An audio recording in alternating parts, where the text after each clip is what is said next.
So we'll wait one more minute. It's almost 7 on the clock. 5 minutes up. All right, just hit it. All right. We'll call our real meeting to order. We had a very brief item that we had to take care of prior to this, but we've got a pretty full agenda and a lot of VIPs sitting up front who need to be recognized. And so we'll start with the superintendent's report. Well, thank you, Dave. It's great to see all of you here tonight, and welcome to everyone watching our live stream this evening. I'm just hoping everybody had a fantastic Mother's Day weekend. The weather certainly cooperated. So mothers out there, hopefully you were pampered well yesterday. Very excited to be here in the VHS library to celebrate more members of the class of 2025. And also I'm looking forward to some of the reports we're going to hear later on the agenda. I'd like to start out, though, by turning it over to our Special Education Director, Katie Webster, Southern Service Area Director, Janine Matson-Gearhart, and Sunset Lake Principal Amy McCaw to present a special award to one of our dedicated staff members. Thank you. Hi, everybody. Thanks for the time tonight. We are so excited to honor and recognize one of our ESI, that stands for Educational Supports and Intervention, special education teachers, Cindy Kessler, who's here with us tonight. Cindy was a nominee and an award winner through the KRESA Parent Advisory Committee for this school year. So each year that advisory committee nominates teachers and special educators from around the county, and some are selected for Excellence in Education Awards. This year there were 46 nominees, and Cindy was one of the winners, one of 16 award winners. So we are just so excited to celebrate her.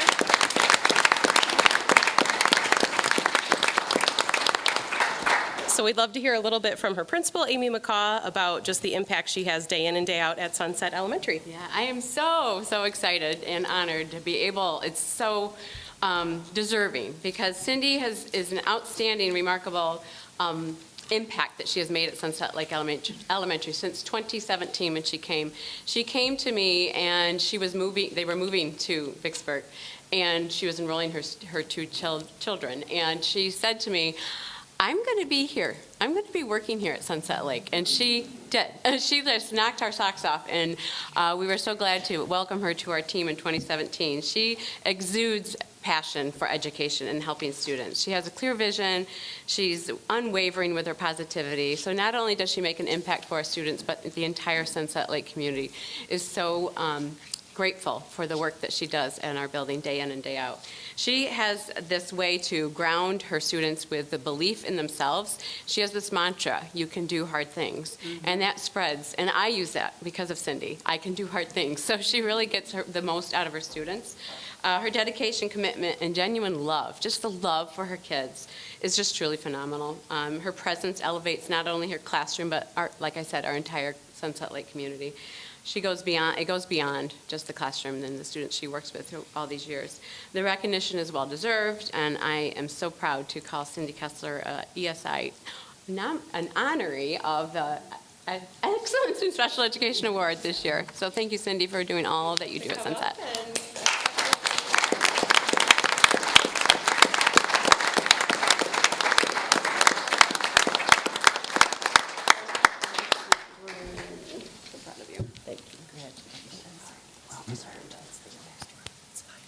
Thank you.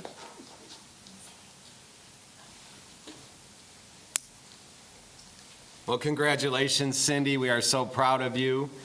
And again, as Mrs. McCaw said, well deserving of that award.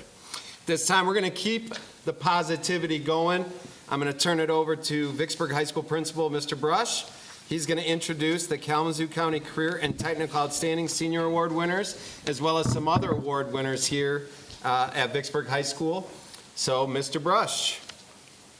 Thank you, Mr. O'Neill and the Vicksburg School Board, for allowing me to recognize these outstanding seniors. Tonight, we have the privilege of honoring the YWCA Women of Achievement, the DAR Good Citizen of the Year, and the recipient of the Principal's Leadership Award.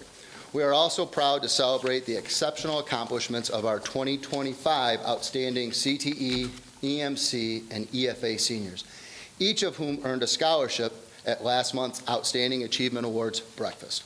We'll start by recognizing the YWCA Women of Achievement.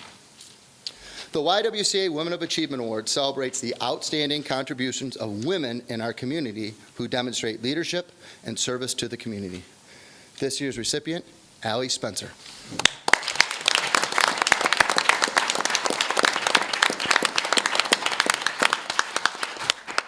You probably remember Allie. She was here last month, proudly earning summa cum laude honors. She's president of NHS, the ITS secretary, class treasurer, and earned the French seal of biliteracy.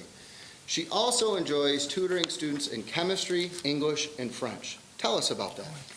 So I love English, French, and chemistry, especially English and all the grammar. I love correcting people's papers.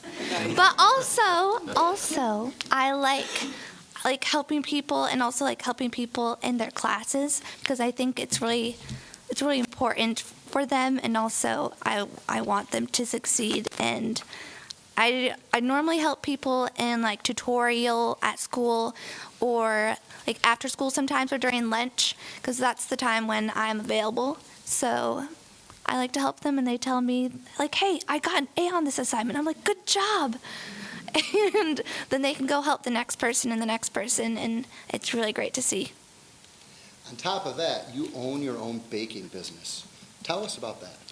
Yeah, I have my own baking business, and I started that, I think, 3 or 4 years ago. 5 years ago. And it's called Spencer's Sugar and Style, and I originally started that just because I like baking, and it was like an easy job for me to do because it's been my passion for a long time. And after I started like getting it up and running, I started raising money to go to my France trip. It was supposed to be a school trip. It didn't end up being a school trip, so I just went with my mom. And then later, I ended up saving up money to get my own car. And at my baking business, I like to specialize in a variety of different treats, like pain au chocolat or make macarons or like cupcakes. But I normally specialize in like decorated sugar cookies for different like parties and events, like weddings and baby showers and graduations and stuff. Are there samples at all? I could make samples one day. Not only are they delicious, but they're beautiful. Like that's the most, it's great. Remind us, what are your plans for the fall? Oh yes, since I like culinary and chemistry, I'm going to the CIA, which is known as the Culinary Institute of America in Hyde Park, New York, to become a food chemist. Awesome. And who's with you here tonight, Allie? My mom and my brother. Congratulations, Alex.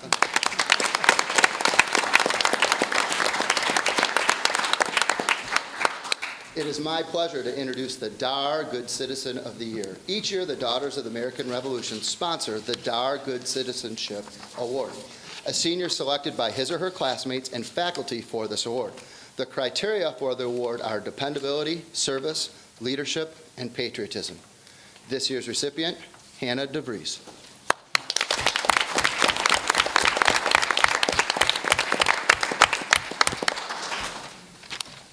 So Hannah has a 4.1 GPA, is a member of NHS, and she completed CTE law enforcement. What did you like best about that program? I liked how hands-on it was, and for my class we got really close and it felt like a family, and it helped me figure out kind of what I want to do for the future and the best path to do that. You played a significant role on the varsity volleyball, basketball, soccer teams, and you're also a member of the Superintendent's Student Advisory Board. Tell us about that. Well, it's a new group that was created last year, so it's kind of been like we've been getting it up and running, but I feel like this year we've really learned how to like run things, and we're just starting to make a difference in the community. So I'm really honored to have been a part of that, and I can't wait to see what they do in the future. Awesome. What are your plans for the fall? I'm going to go to the University of Colorado in Colorado Springs, and then I'm going to double major in psychology and sociology, and then I'm also going to be a part of the Army ROTC program. Awesome. And who's with you here tonight, Hannah? My mom. Awesome, Chris DeVries. Thank you, Hannah.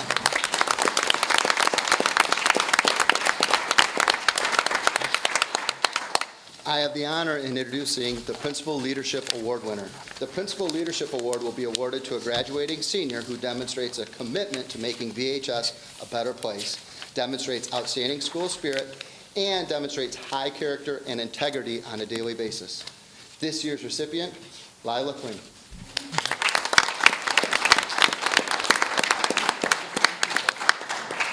Now, Lila is also a CTE Outstanding Achievement Award winner.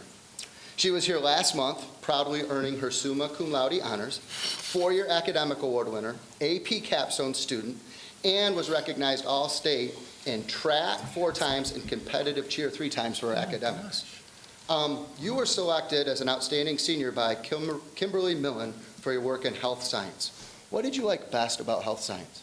So what I liked best about that program was the hands-on experience I was able to get. I was very grateful to receive 2 internships, one at Bronson Spine and Scoliosis, which is more of a clinic base where patients come in with appointments. And then my second one was at Bronson Mother Baby, where I was able to have hands-on experience with doing vitals, checking on the baby and the moms. And I really enjoyed being able to get that experience. You also mentioned that you worked at Bronson Trauma Training as a helper. What did you do there? So I was very honored to be able to receive an opportunity to go and help Bronson employees that worked in the ER and other trauma areas to be able to get recertified. And I was a patient and I was given like a little case. I was a car accident victim where I had like head trauma and seatbelt trauma, and I got to be able to see a ton of different occupations. I was able to see MDs, DOs, nurse practitioners, and even PAs. And it really helped me decide like where I wanted to go. Now you're saying that. What are your plans for the fall? So I'm committed to Spring Arbor University for competitive cheerleading, where I'll be majoring in nursing. Awesome. And who's with you here tonight? I have my parents, Jennifer and Joshua Klain, my grandmother, Brenda Klain, and my brother, Jasper Klain. Awesome. Lila Quinn.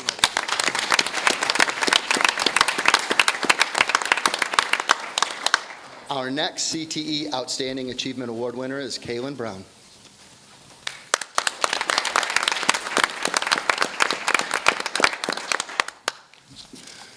So Kaylin is a 4-year academic award winner, a member of Strive, and she has over a 3.8 GPA.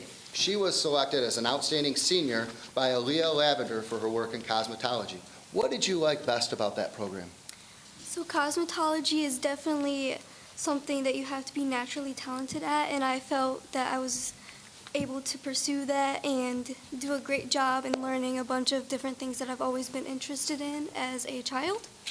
So I learned highlights, I learned blow dries and how to make sure you give the person exactly what they want. I learned a bunch of different haircuts. I specialize in men's, actually, which I really enjoy doing.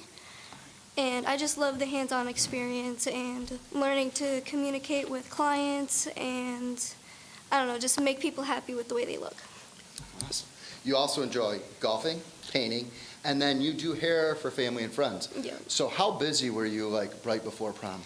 I was surprisingly not that busy. I did do 2 foreign exchange students' hairs for prom. It was really fun, actually, talking with them. What are your plans for the fall?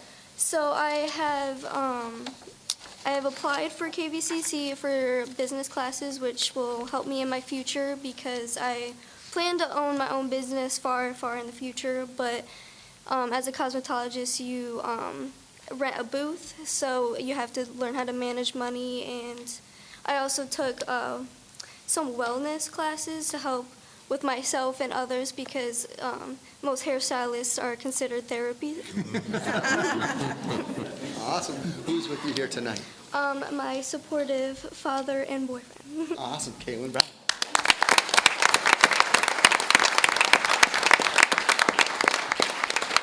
All right, our next CT Outstanding Achievement Award winner, Asant Ivans.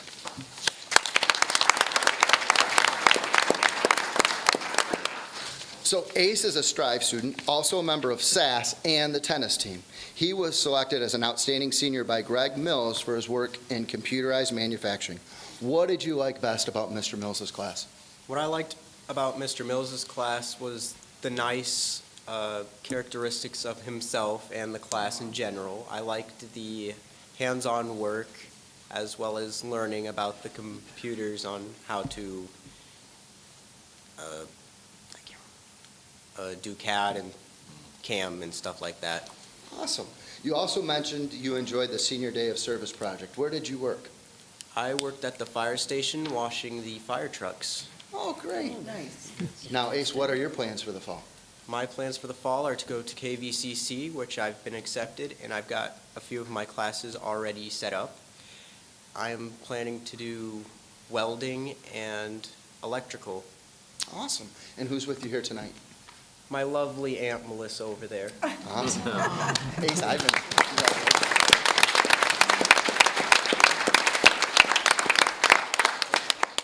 Our next Outstanding Achievement Award winner, Victoria Langdon.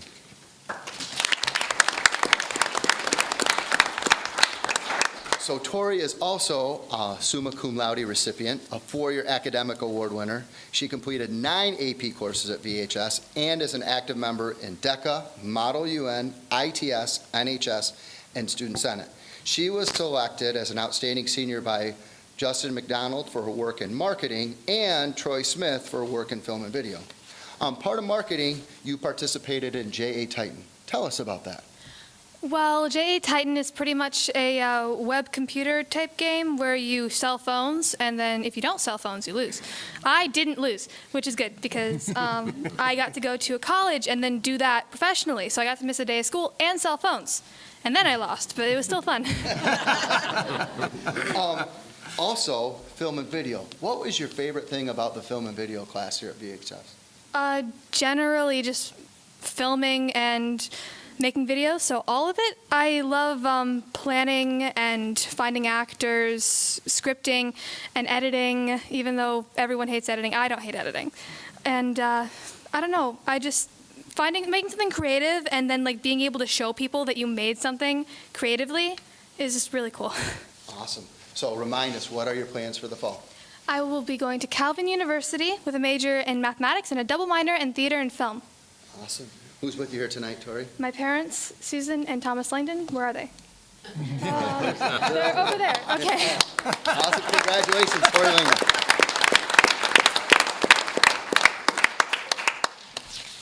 All right, the next Outstanding Achievement Award winner is Jocelyn Stevenson. And she wasn't sure if she could make it tonight. I didn't see her sneak in.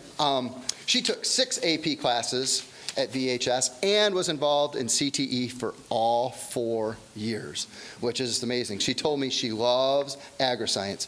She also plays softball and is involved in FFA. She's big into volunteering, and she's very thankful to Ms. Heyman for selecting her as an outstanding senior in horticulture. Jocelyn Stevenson.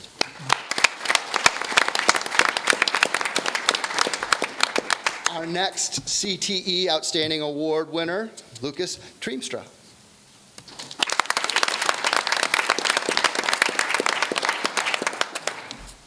All right, so Lucas earned a 4.0 GPA for the first semester of his senior year.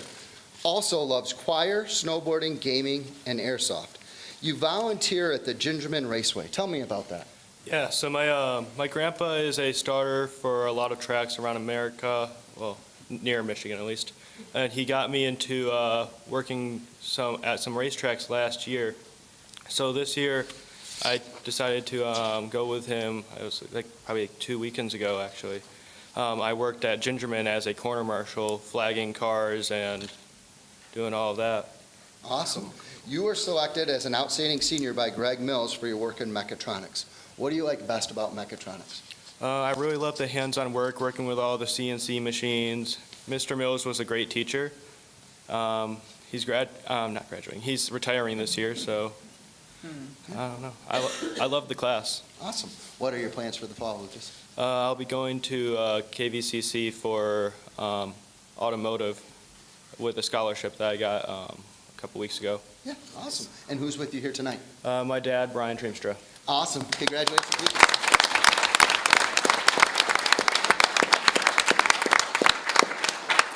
All right, our next outstanding senior, Emma Volier.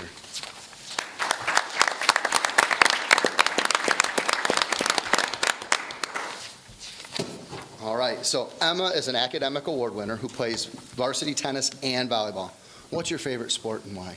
My favorite sport is tennis because it's very individualized. It's not much coaching. I kind of just enjoy being able to do it by myself and not have to worry about letting down a whole team, because it's just me and my partner. Awesome. You also enjoy doing nails and spending time with family and friends. You were selected as an outstanding senior by Mr. Wills for your work in cosmetology. What do you like best about cos?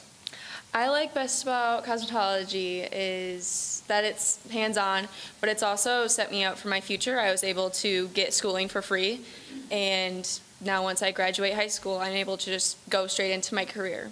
Awesome. What are your plans for the fall? My plans for the fall are hopefully, maybe, to attend KVCC and take business classes, and then I'm also going to be working full-time in a salon. Awesome. Who's with you here tonight? My parents, Liz and Brant Valier. Awesome. Congratulations.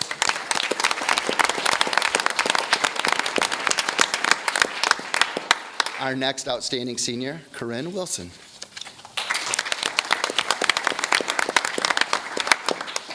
So Corinne is a 4-year academic award winner, a member of Aim Higher, the Big Red Machine, and the tennis team. Tell us about Aim Higher. Aim Higher is a student-run volunteer group. I've been a part of it for 2 years now. My favorite thing we've done is Prom Possible. Last year we set up a whole prom sale where people were able to come in and get their dresses for cheap. I actually got my prom dress there for $45, and it might be one of my favorite dresses I've ever worn. That's awesome. What a deal. You won the Gary P. and Logan L. Brown K. Risa Foundation Scholarship. You were part of the Teacher Academy program. What did you like best about that program? What I liked best was definitely the students. When I first went into this, I was definitely nervous. I was going to get stuck with not the best class in the world, but I definitely made a connection with all these students. I'm going to miss them a lot when I move on. So what are your plans for the fall? My plans are to attend KVCC studying elementary education. Awesome. And who's with you here tonight? My parents, Mark and Renee Wilson. Awesome. Congratulations.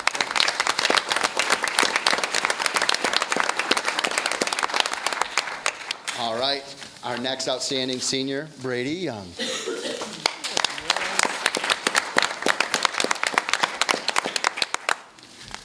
So Brady is also an academic award winner, a member of NHS. He's on the varsity baseball and basketball team and also shoots for the Clay Target team. What's your favorite sport?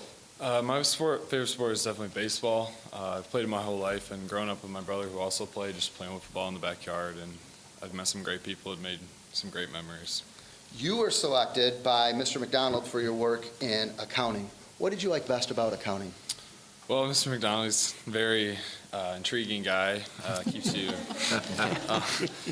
keeps you entertained in class, and I know everybody said it, but the class is very hands-on. I love how career-focused it is.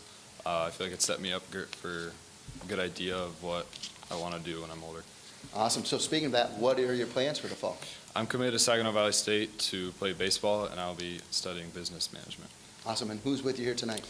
Both my parents, Kip and Tamara Young. Congratulations.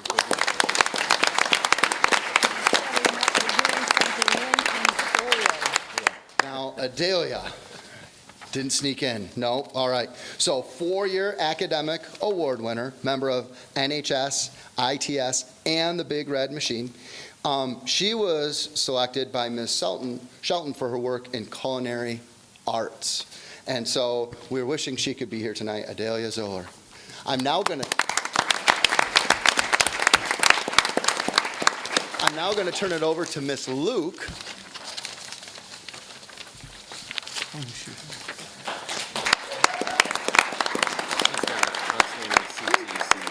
Oh, great. We have a representative from Vicksburg Pathways who's also an outstanding senior, so Miss Ellie Martin.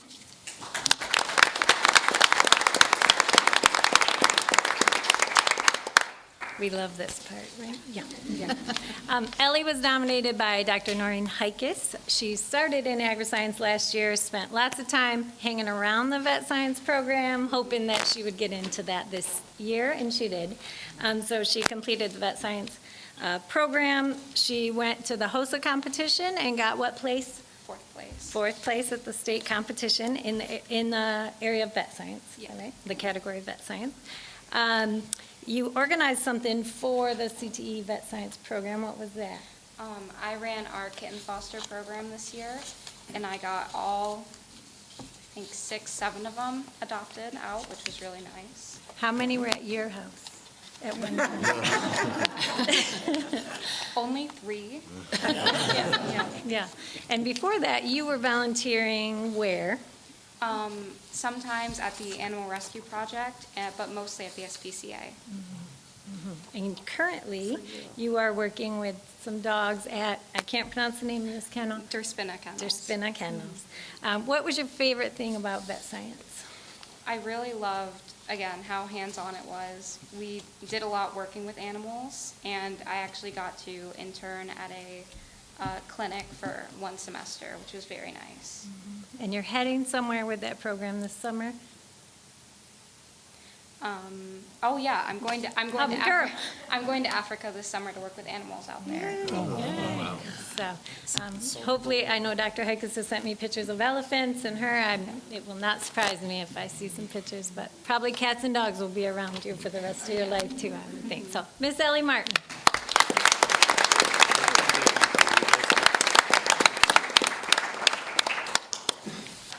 Outstanding seniors for the class of 2025. Yay.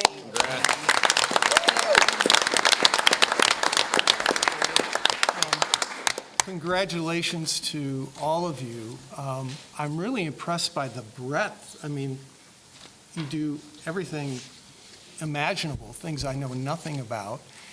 And the passion that you have for what you do is really evident, and that's really great to see.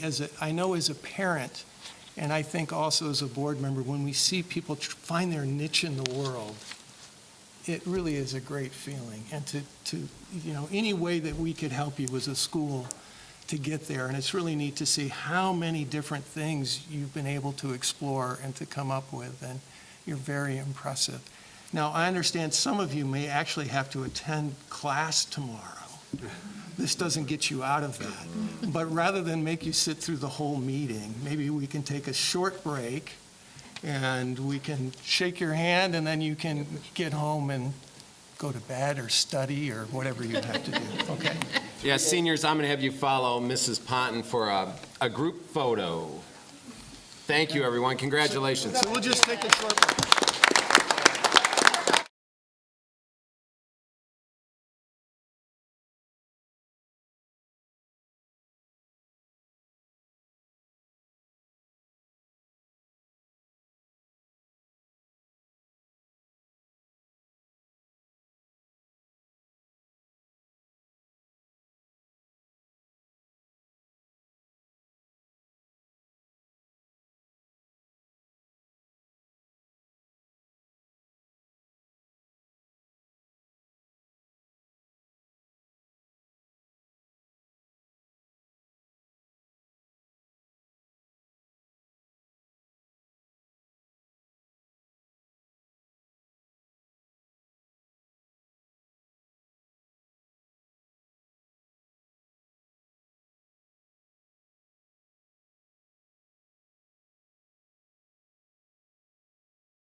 Superintendent's report. Stephen. Yeah, thank you, Dave. That was outstanding. Thanks, Mr. Brush. I don't know if you were around. What an impressive group of graduates. Just a couple reminders about our seniors. For most of them, their last day will be this Thursday. Of course, they will have their epic water balloon fight and fire trucks in the parking lot. So if you got nothing to do Thursday afternoon, come on by. It's quite a show. At your own risk. Yeah, at your own risk. And of course, that evening's very special for our seniors that are receiving honors. We have the dinner and then the ceremony at 6:45. Roughly close to $90,000 in scholarships will be distributed that evening. So thank you, Vicksburg community. Thank you, our foundations, all our donors. It's quite a night. And then, of course, next Thursday, the 22nd, 7 o'clock in the stadium. I've been told there's no way it's going to rain that night. So hopefully we'll be out in the stadium, 7 o'clock sharp. No tickets are necessary for graduation. As you recall, a few weeks ago, I sent an email regarding our search for our new Toby principal. I was able to put together an impressive interview team of 11, including grade level teachers from Toby, office staff, instructional coaches, elementary principals, director of curriculum instruction incoming, myself. We went through the process. Each interview lasted roughly an hour, and eventually, when we did the vote, we got a majority, and it gives me great pleasure to introduce Mr. Bill Dygert as our new principal of Toby Elementary.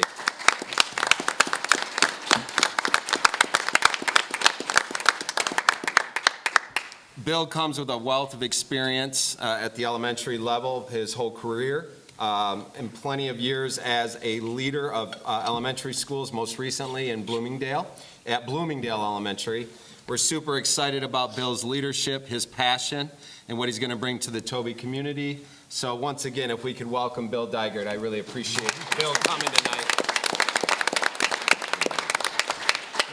Stephanie. I just wanted to add, I had the privilege of working with Bill when he was at Central Elementary, and so I am just so excited that we get you now. So, good job. Yeah, thank you. Welcome once again, Bill. Look forward to working with you. All right, let's get into talk out of Lansing. Always the fun stuff. So again, the 25-26 budget discussions, they continue to dominate in Lansing. Unfortunately, we're not making much headway. I do want to point out that the May Consensus Revenue Estimating Conference, that's a mouthful, will be held this Friday, May 17th. And if you recall, that's very important to get some projections and final revenue numbers that hopefully will move the process forward. We have a better idea of what dollars will be available. So stay tuned. We're looking forward to getting the results of that conference. They come out pretty quickly. Once I receive those in my inbox, I'll immediately forward it on to all of you. I also wanted to talk about some things that are going on at the district level. We have formed a cell phone committee to explore options moving forward about cell phone use with our students in school and staff. And I want to thank Rick and Ron and Stephanie for their time. But I did want to point this out because there's an update that just recently came out of the Michigan Senate and the House around this legislation. So this past Tuesday, the Senate approved legislation that would require Michigan school districts to implement a plan limiting student cell phone use during class time. And again, this is the Senate. This advanced with a substitute to include exemptions for students who use devices as part of an accommodation and a requirement for districts to outline policy enforcement. So the bill passed through the Senate on a vote of 28-9. That is now awaiting consideration in the House. So just a reminder, the House counterpart did not mandate specific policy requirements, leaving the details of implementation up to individual districts. So the reason I'm bringing this up, the House and the Senate, the House is more, we need to have a policy, districts create it. The Senate is a little bit more prescriptive, correct. So I'll keep you posted. Again, no movement either way at this time, just lots of proposals out there. Also, I did want to bring up something that's very concerning to me, and I think it should be concerning to everyone that supports public schools. The federal budget reconciliation proposal that's targeting Medicaid and vouchers. Some of you may have heard that Congress is considering a proposal to allocate $100 billion in public funds to a national tax credit voucher program, redirecting funds from public schools to support private and homeschool programs in every state. This could be devastating, so I am encouraging you all, I have already done my part. Send a message to your congressperson, urge them to vote no on this damaging proposal to create a national tax credit voucher program for private schools. Again, this would be devastating for public schools. I will keep you informed as this moves, but if you can do your part as a citizen and send that to a congressman or contact them, it'd be greatly appreciated. Also, I did want to just turn your attention to the important dates, because we sure have a lot of them, and which is good. Lots of good celebrations. First and foremost, as a reminder, and we'll give you plenty more reminders in your folder, June 9th is our annual retirement reception to celebrate our retirees. That's going to happen at 6 o'clock before the scheduled board meeting. So make sure you have that on your calendar. Again, we will remind you of that. But upcoming, if you like band, if you like choir, if you like film and video, we have lots going on, starting tomorrow with the VHS band concert. And then we're going to have the cabaret, and Dusty Morris is here, so I'm going to do your plug here. The choir does their annual cabaret in the spring, and that will be Saturday, May 17th at 7, and then Sunday at 2. Hopefully you can come on out, hear our talented singers. And then, of course, we have a spring band concert next week and a film festival on the 21st, Wednesday. And then, of course, the big day, commencement graduation on the 22nd. We will wrap up after graduation, move into Memorial Day weekend. And then the following week, we get into award season for our 8th graders. And then just a reminder, I did throw a few things here, or we did for June before our next board meeting. The last day of school is a half day on June 6th, but most importantly, that Wednesday, June 4th, we will have Pathways graduation in the PAC at 6 o'clock. So we'll send a reminder about that as well. And then we do have a spring choir concert as well on that Tuesday, June 3rd. So the next few weeks are going to be hectic, but amazingly cool. Come on out, see our great, talented students in action. And of course, we're all looking forward to graduation. And with that, that's my report. You said the Pathways graduation's at the PAC, it's not outside? No, it's going to be on the stage like last time. Okay. That's correct. We don't have anything in our packet. Where'd Kelly go? On that either. There you are. Yes, June 4th, 6 o'clock, PAC. So I mentioned it to him. Staffing up. Thank you very much, Kevin. We now have reports and public inquiry, and I think, Mr. Brush, you've got a bunch of things to talk about. The floor is yours, sir. So, first thing we,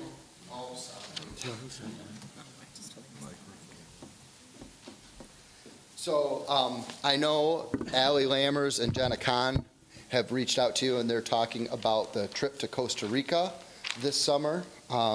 They've done this trip back in 2019, 2015, and 2011. 14 students are going, and then they'll have a full-time guide with them. Any questions for Mr. Brush? We did get more detail in the board packet. Yeah. Thank you. She summarized it for me. She was sorry she couldn't be here tonight. Then the Student Senate? Yep, Student Senate, hoping to take their team to Cedar Point. It's approximately 30 students, and again, it'll be paid by Student Senate and the students themselves, and that'll be May 20th. This is an annual event as well, Yep. is it not? It is, yes. So you have this down to a science? A science. Yes, okay. All right. Is that it for Mr. Brush? Okay, so any other questions for him about these trips that they'll be on the agenda as action items on the flip side of your agenda later. Okay, then we have curriculum proposals, so Gail and team.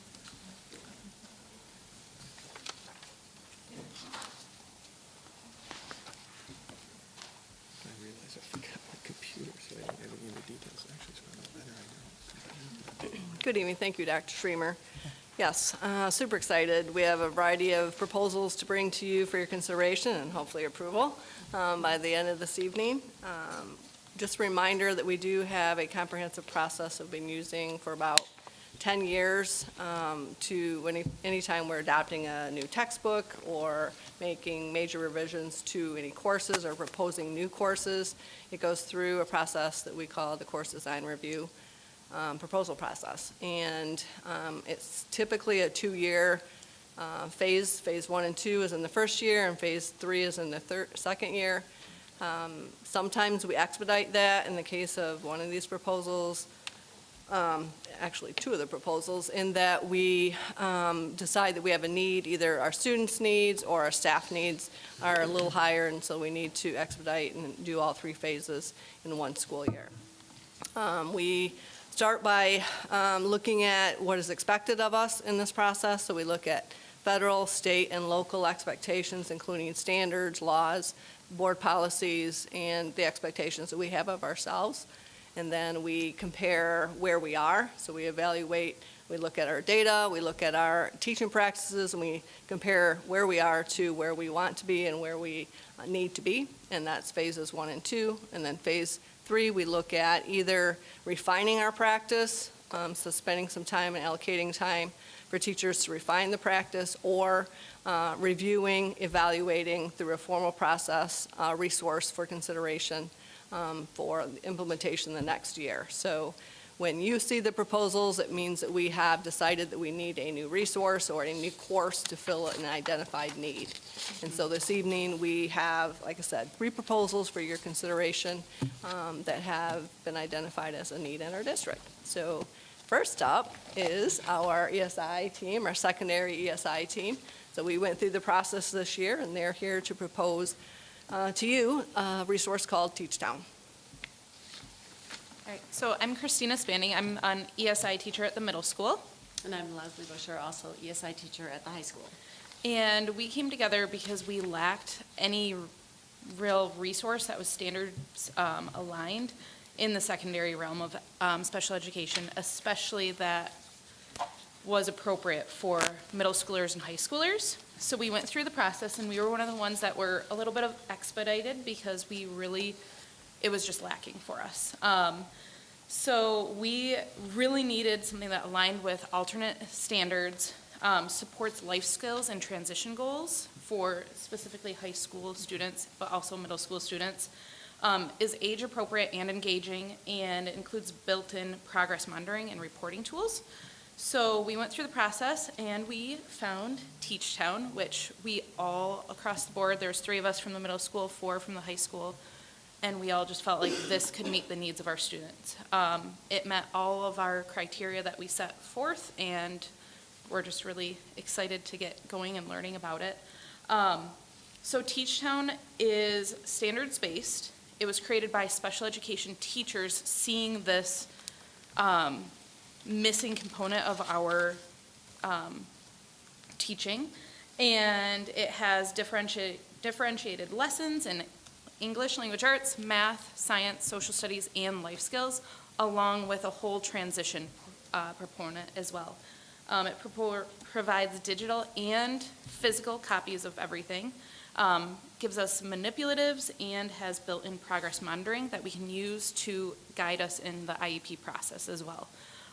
Specifically, we're looking at using this more so for our students that are on the certificate of completion track, because we want something that is matching the standards that their peers are learning about, but that is at their instructional level, and Teachtown does that.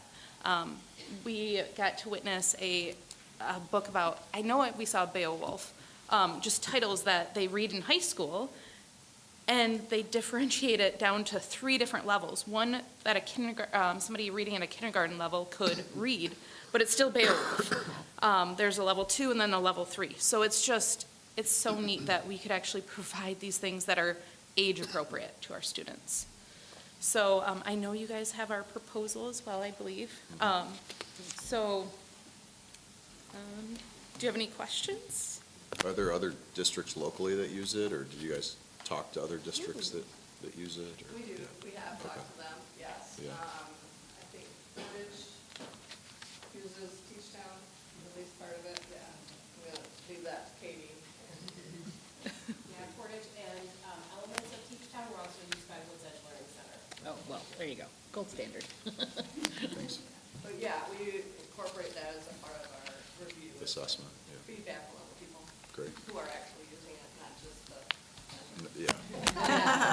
Salespeople are really great at sales, so, you know, The other thing I noticed that I appreciate is your use of special ed funds and title dollars to help fund this, so the draw in the general fund is actually pretty minimal. So, making use of the federal dollars when we can, yes. You see the one-time costs and then the recurring costs. Where will those reoccurring costs hit in the future? Will they be the special ed fund or? For materials, it would be the special education funds, yeah. And AQD comes out of our Title II grant, which is what we use for professional learning for all of our staff for the most part. And then the materials, because it is, this is for students who are specifically on a course of study leading to a certificate that is unique and only for our students' IEPs, and that's why we use the special education dollars. Now, you said what we had or didn't have was lacking. Is there anything this is replacing that we will no longer have an expense for? Teacher-created materials.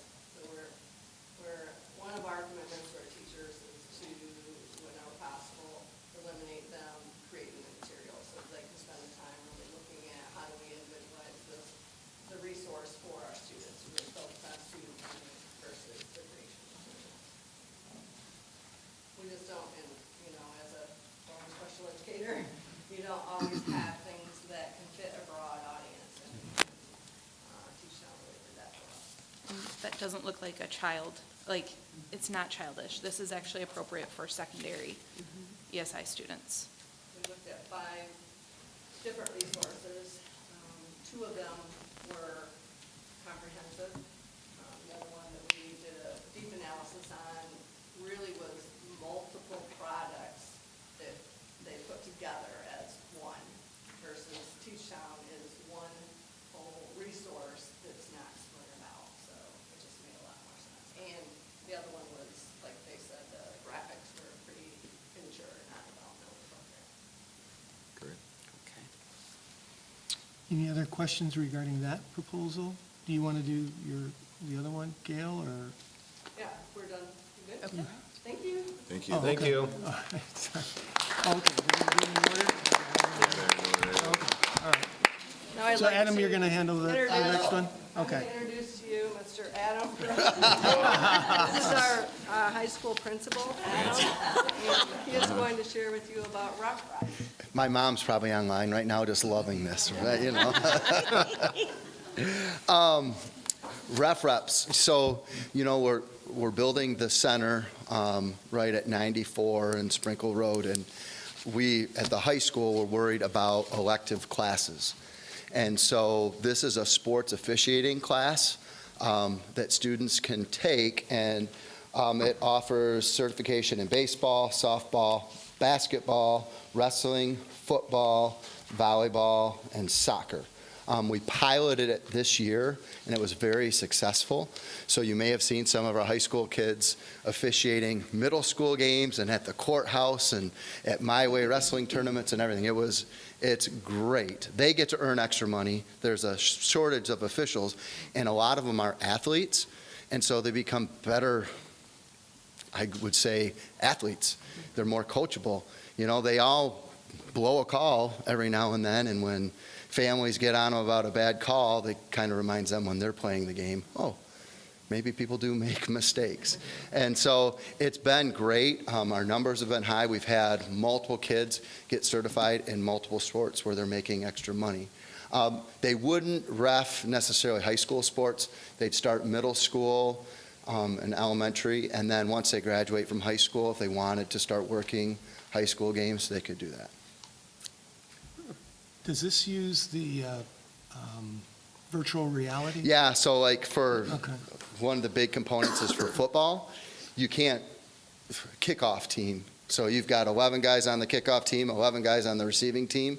It's hard to emulate that as someone that's officiating. So they have the VR goggles that they can put on, and they can be a side judge, or they could be the head umpire and actually watch like what to look for. And as we get more into it, there'll be more and more sports where you'll actually get put in live scenarios for those particular sports. So great question, Dr. Schremer. When they take this class, are they picking the sport they want to learn, or are they taking all of them? Yeah, so they separate each semester into 3 sports. Now, we could, if we build enough capability, we could offer it over 2 years and offer different sports. Right now, we picked the most popular where there was the least amount of officials. So the more apt for them to get a job. Do you learn how to handle angry parents? You know, if Coach Foley, That's a life skill. yeah, it's really cool because he'll bring in refs and coaches to speak to the kids, and it's usually every other week, and that's a lot of it. Is just, you know, how to de-escalate, but then also yourself, I mean, as an athlete, sometimes you can contribute to that. And so talking about what it just means to be a good person. They've had some great recent real-life scenarios too that makes walking through that medicine in this classroom and doing that. It's just fun to hear them talk about this kid could have done this differently, this official could have gone over and put up this fire, or this guy would have done this. It was cool to see. They're thinking about stuff as they see it in the news. As a obnoxious spectator, I want to know, is there a required vision test before they finish? Yeah, good. I'll ask Nick that. I don't think that's on there, but, you know, we could add it for you. Any other questions regarding this proposal? This is again on the agenda for action later. Adam, this would be, they could get a gym credit Yeah, instead of taking gym. yes, Yeah. exactly, yep. And it will count as an elective credit as well, so they need a certain number of elective credits to graduate. These costs, this is annual? Yeah, annual, yep. And I'm sorry, is there, this is only for junior, seniors? So primarily junior, seniors to fit it into their schedule. And so there could be a sophomore that really wants to take it. Again, because we're not changing the sports, most of the kids would really want to be a junior because they've got to be able to drive to wherever they're going to officiate, you know? Yeah, So I'd say 95% are probably juniors and seniors. Thank you, guys. Great, Thank you. Thank you. Okay. Gail?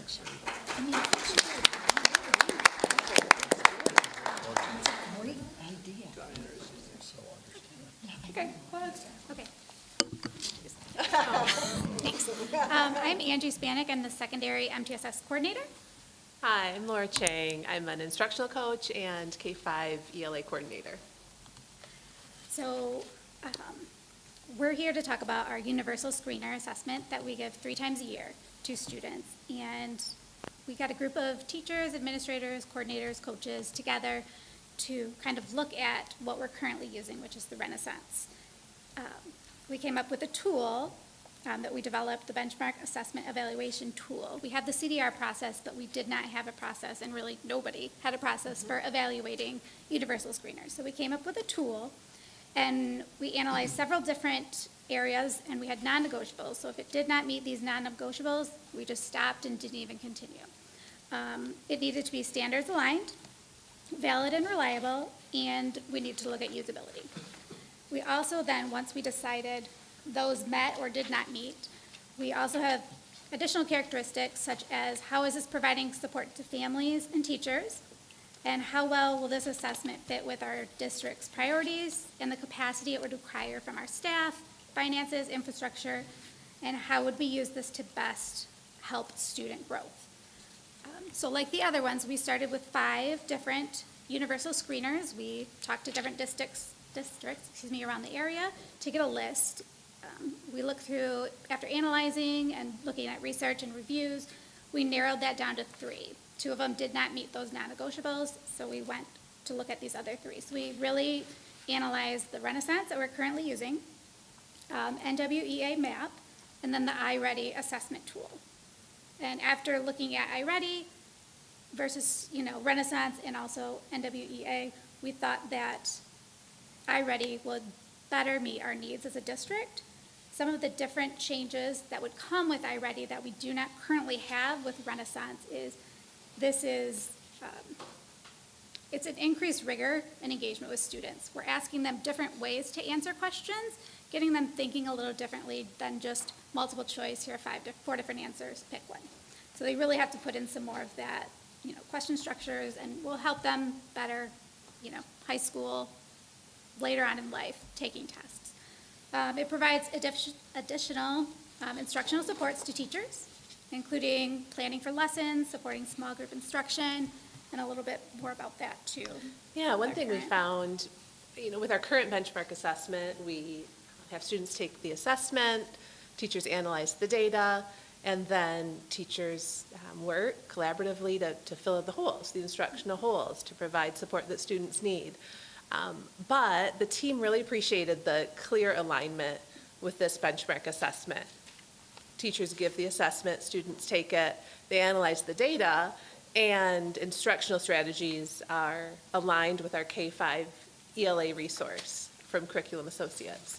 So these instructional resources are built right in on the back end of this resource. So not only will this help teachers analyze the data and plan next steps, but it's aligned to our new K-5 ELA resource. And our teachers are really excited about the possibilities for this.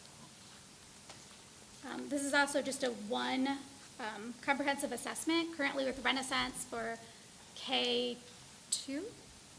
or K1 or so. around. They do a different assessment. So it's part of Renaissance, but it's a different assessment. So when they move to the STAR, which is K8, we're not comparing apples to apples anymore. So it's hard to take those scores and look at where they should be, where they could be, why are they going down. So this takes all of that out, and it's just one comprehensive assessment, K-12. This also provides more supports for our families and stakeholders, making those reports a little more easily accessible, understandable. They'll see graphs, just things that parents would be a little more like, oh, okay, that makes sense, giving them some tools, what they can work on with students at home, and how they can support their child at learning. And this is actually, we're able to align this with our priority standards here in Vicksburg. And we think that this would be a very positive thing to have Vicksburg staff and students use. What questions might you have for us? Well, did you introduce yourself? Laura Laura? Chang? Yeah. Yeah. I did. How long have you been with it? You did? Yeah. I missed this? Okay, I was sleeping, I'm sorry. Hi, Dr. I'm Schremer. sorry. I'm Dr. Laura Chang. Well, you were very humble. So how long have you been with the district now? This is my 24th-ish year, 25th, actually. 25th year, and what year were you Michigan Teacher of the Year? Thank you. That was 2019. Yes, so she was selected from the whole state as Michigan Teacher of the Year. And I remember Laura Chang as Miss Bruns, who was a teaching intern for my son. So You're aging me. you have a lot of, you have a lot of credibility, you're aging, both of us, a lot of credibility with And me. again, that's Dr. Chang to you. That's right, oh, that's right, that's My right. word. This isn't about me, though. What questions do you have about the benchmark? So I saw this and I was pretty excited. So some of the things I've been learning from Gail and Kevin and just even I'm new to the board. And it's like, okay, what data are we following and how? And there's MSTEP and PSAT and then obviously STAR. And it feels like there's a lot. And it seems like this kind of will help cut through some of that clutter. And that's why I'm excited. So like as you guys are nodding your heads, that's a good. Because for me, it's like we're you guys see the news out there where it's like, with MSTEP, it's like 30% of kids are proficient. And we're like, do we really believe that? And what's really happening in the classroom? What's really happening to the kids? A lot of them, from what we've been told, actually do read at grade level. There's other issues with MSTEP and things like that. So just getting to a base foundation of what's happening. And it sounds like this tool will help us. Yeah, we're excited about that. And, as Gail mentioned earlier, this frees up time for teachers to focus on the instruction. Our teachers are so talented with analyzing data and prescribing instruction. And when that gap is helped, it filled a bit for them with a resource like this, it just gives them even more time to implement effectively. So it looks like some things are going away from the proposal and this will be added in. our universal screener, yes, Yeah. Renaissance. So like the Well, star, kind the of star not. test, they'll no longer do the star One of the test? things that was a challenge with Renaissance is, again, it was there were multiple products that Renaissance had acquired. And so we had STAR, but then you had Freckle ELA, Freckle Math, Lilo, Accelerated Reader, and they were all really separate products that were under Renaissance umbrella. This one is all iReady, so all of the personalized instruction that comes with iReady is part of iReady. Integrated. It's not an add-on. Yeah. And so we're really looking forward to the quality of personalized instruction that we're going to get through this new product. Great. So for a student starting in kindergarten next year, that's great, you'd be able to, all the way up through, but what do we do with all the previous information? Will it integrate into this for students that have, are already in the programs, fifth graders, fourth graders, will their history incorporate into this so we can see their progress? It will not integrate with iReady, but it will integrate with our information system. So we'll be able to pull in MSTEP, STAR scores, all their assessment scores into one portal and be able to analyze the whole profile for a student. So the type of score doesn't change. We still have percentile ranks, we still have standard scores, so we'll be able to some extent compare those. But, so we're not losing, we're not like ignoring all of the data that we have on the students who have been here. We have a platform that will help us integrate those. So we'll be able to answer the question if you've got a fourth grader next year. And so you've got third grade data from a different, and now you got fourth grade data from this. You think you can make a meaningful assessment of did they have adequate yearly progress? Yes, yeah, it's not Okay. apples to oranges, probably like a Granny Smith to a Red Delicious. That's pretty good. It's not gonna be a direct alignment, but it's gonna Okay. be in the same group. Okay. So is this giving you formative assessment information? Or is that separate and this is a separate thing? So this is going to replace STAR? Yes. So you will have that data that maybe can improve our, I know there's all these issues with MSTEP, but would improve that MSTEP score or help them, just test Yeah, we better believe on that? the information that we can get from iReady is of a better quality than what we've been able to get from STAR. More actionable. Okay. And more, again, so that the teacher doesn't have to take the data and figure out what to do with it. The platform will really help us better align to skills and standards, which we were not able to do before. And this is how, didn't you do STAR 3 times a year? So is this the same? Yeah. It'd be 3 times a year, Yes. but just better data Yes. to help kids improve? Okay, gotcha. And I knew there was some questions on the budget piece of this, and, as you can imagine, because it is a new product, the professional learning has a high price tag, because we'll be learning a lot about this new product and implementing it well, so, those are not reoccurring costs. The licenses and so forth are, reoccurring costs over an annual period. This product comes in at roughly a $7,900 increase over what we would have paid for Renaissance. We believe K-12. So we believe that this product is that much better. And will save us time and give us better information. And when would it start, Gail? Fall. Gotcha. So you got to train everybody through the summer? Yes. So actually the training plan is outlined in the proposal. Our first day is the Thursday of pre-service. So when we have everybody together, so Thursday morning of pre-service, our K-8 who administers the assessment will have that training. And then it'll continue into October and then second semester.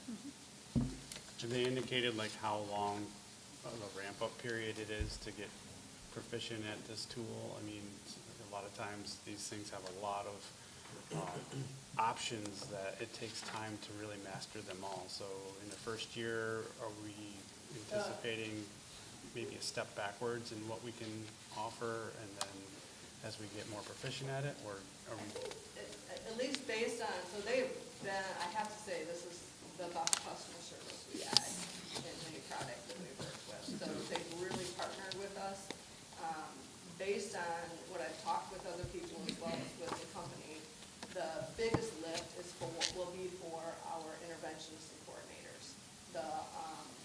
What the teachers will experience will not be that different. It's still an adaptive test. It's still on, computers. We'll just be going to a different site and getting our students up and going. And then on October 8th, they are going to, so we always on PLC half day do our building data reviews. They are going to partner with us to do our first building data review. So they will be with us to help us analyze, pull the data out, analyze the data, and talk about what to do with it. We won't be left doing that on our own. So Gail, the annual cost, does that include some support for their groups? Yes, the ongoing support. In addition to the implementation process, that's all part of the... Yes, so with every proposal, we ensure that we have at least a 2-year implementation plan built into the proposal, because we know it's going to take at least that to get up and running. So we have allocated funds for that full 2-year implementation plan. Are there a lot of districts moving away from star reading in our region or our area, going to this or other programs, or? It's a little bit hit or miss. There are not very many with Renaissance. I think we're all trying to figure out, the best one for us. Some districts choose to do different benchmark assessments at different levels. We consider that and chose not to. Stay with the same platform. One of the things, the platform will adjust as the student matures. So as they get into middle school, they will not see the same test item bank, which is not what they happened with Renaissance. And so much like the Teachtown, it does grow with the child in terms of the maturity of what they see in the graphics and what they do. How does that fit into our budget? Well, to Gail's point, I mean, it's a kind of a marginal increase over, what we're currently spending. And, I mean, it's, as we'll talk about more over the coming weeks, I mean, I think the budget's getting tighter, but at the same time, I think it's important to continue to invest in things that can make a difference, Agreed. So, to me, it's a reasonable thing. What was it, 7,900 was the increment? The net increase. 7,900 more than if we would have gone with Renaissance. Okay. And kept it the same. That's So the we'll annual say- cost though, but there's like, you've got about $100,000, about $100,000 onboarding to get everybody educated and trained. And it's, I mean, Yeah, that's the not. initial cost, but then That's one time, Right. yes. And, I view that kind of thing, it's an investment, and those, we have significant implementations on a fairly regular basis, and it's just, we account for it. So. I will say, we invested in the total program. We don't know what we don't need until we spend some time with it. Yeah. We also have some of the materials or some of the resources that our teachers are familiar with. We didn't want to pull everything out and just drop something new. So after a couple of years, it will be on us to look back and say, okay, of the resources we've been using, what ones do we actually need to keep using? And that's where we will see some right sizing of the costs in here. So we, other than not getting Renaissance, we didn't offset the cost with anything yet. But we will continue to evaluate the need for some of these additional resources. Also, the state reimburses districts for $12.50 a pupil for state assessments. So in the budget, you see that section 104 grant. So currently, the state provides $12.50 for every K student. iReady intentionally prices their assessment at $12.50 so that it's an equal offset. Renaissance does not. So we would have paid in addition to that $12.50 reimbursement for the assessment from Renaissance. Any other questions for this team? This is again an action item on the flip side that we will vote on later. Okay. Well, the budget questions were a good segue for Steve. You're up next, sir. Thank you. All right. Thank you.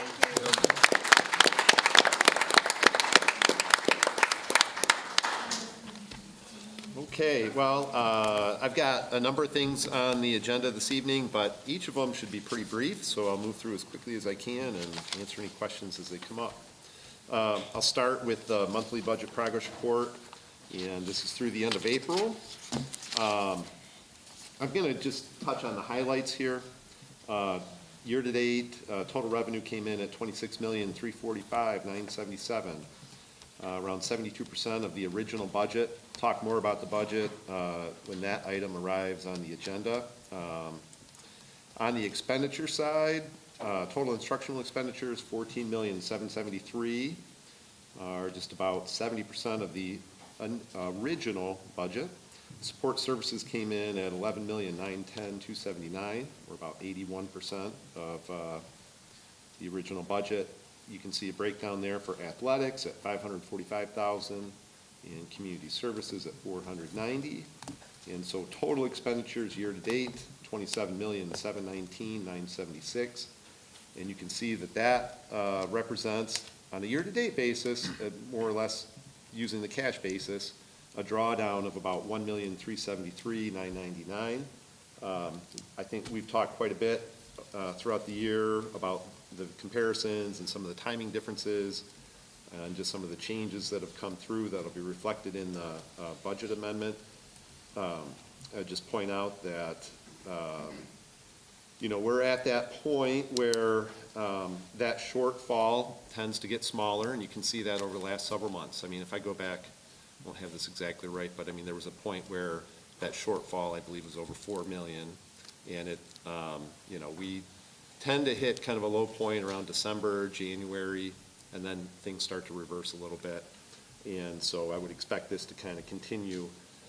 So there's revenue and expenditures by function. On the second page, you've got expenditures by object code, and you can see there total salaries and benefits, excuse me, year-to-date, $21,625,177.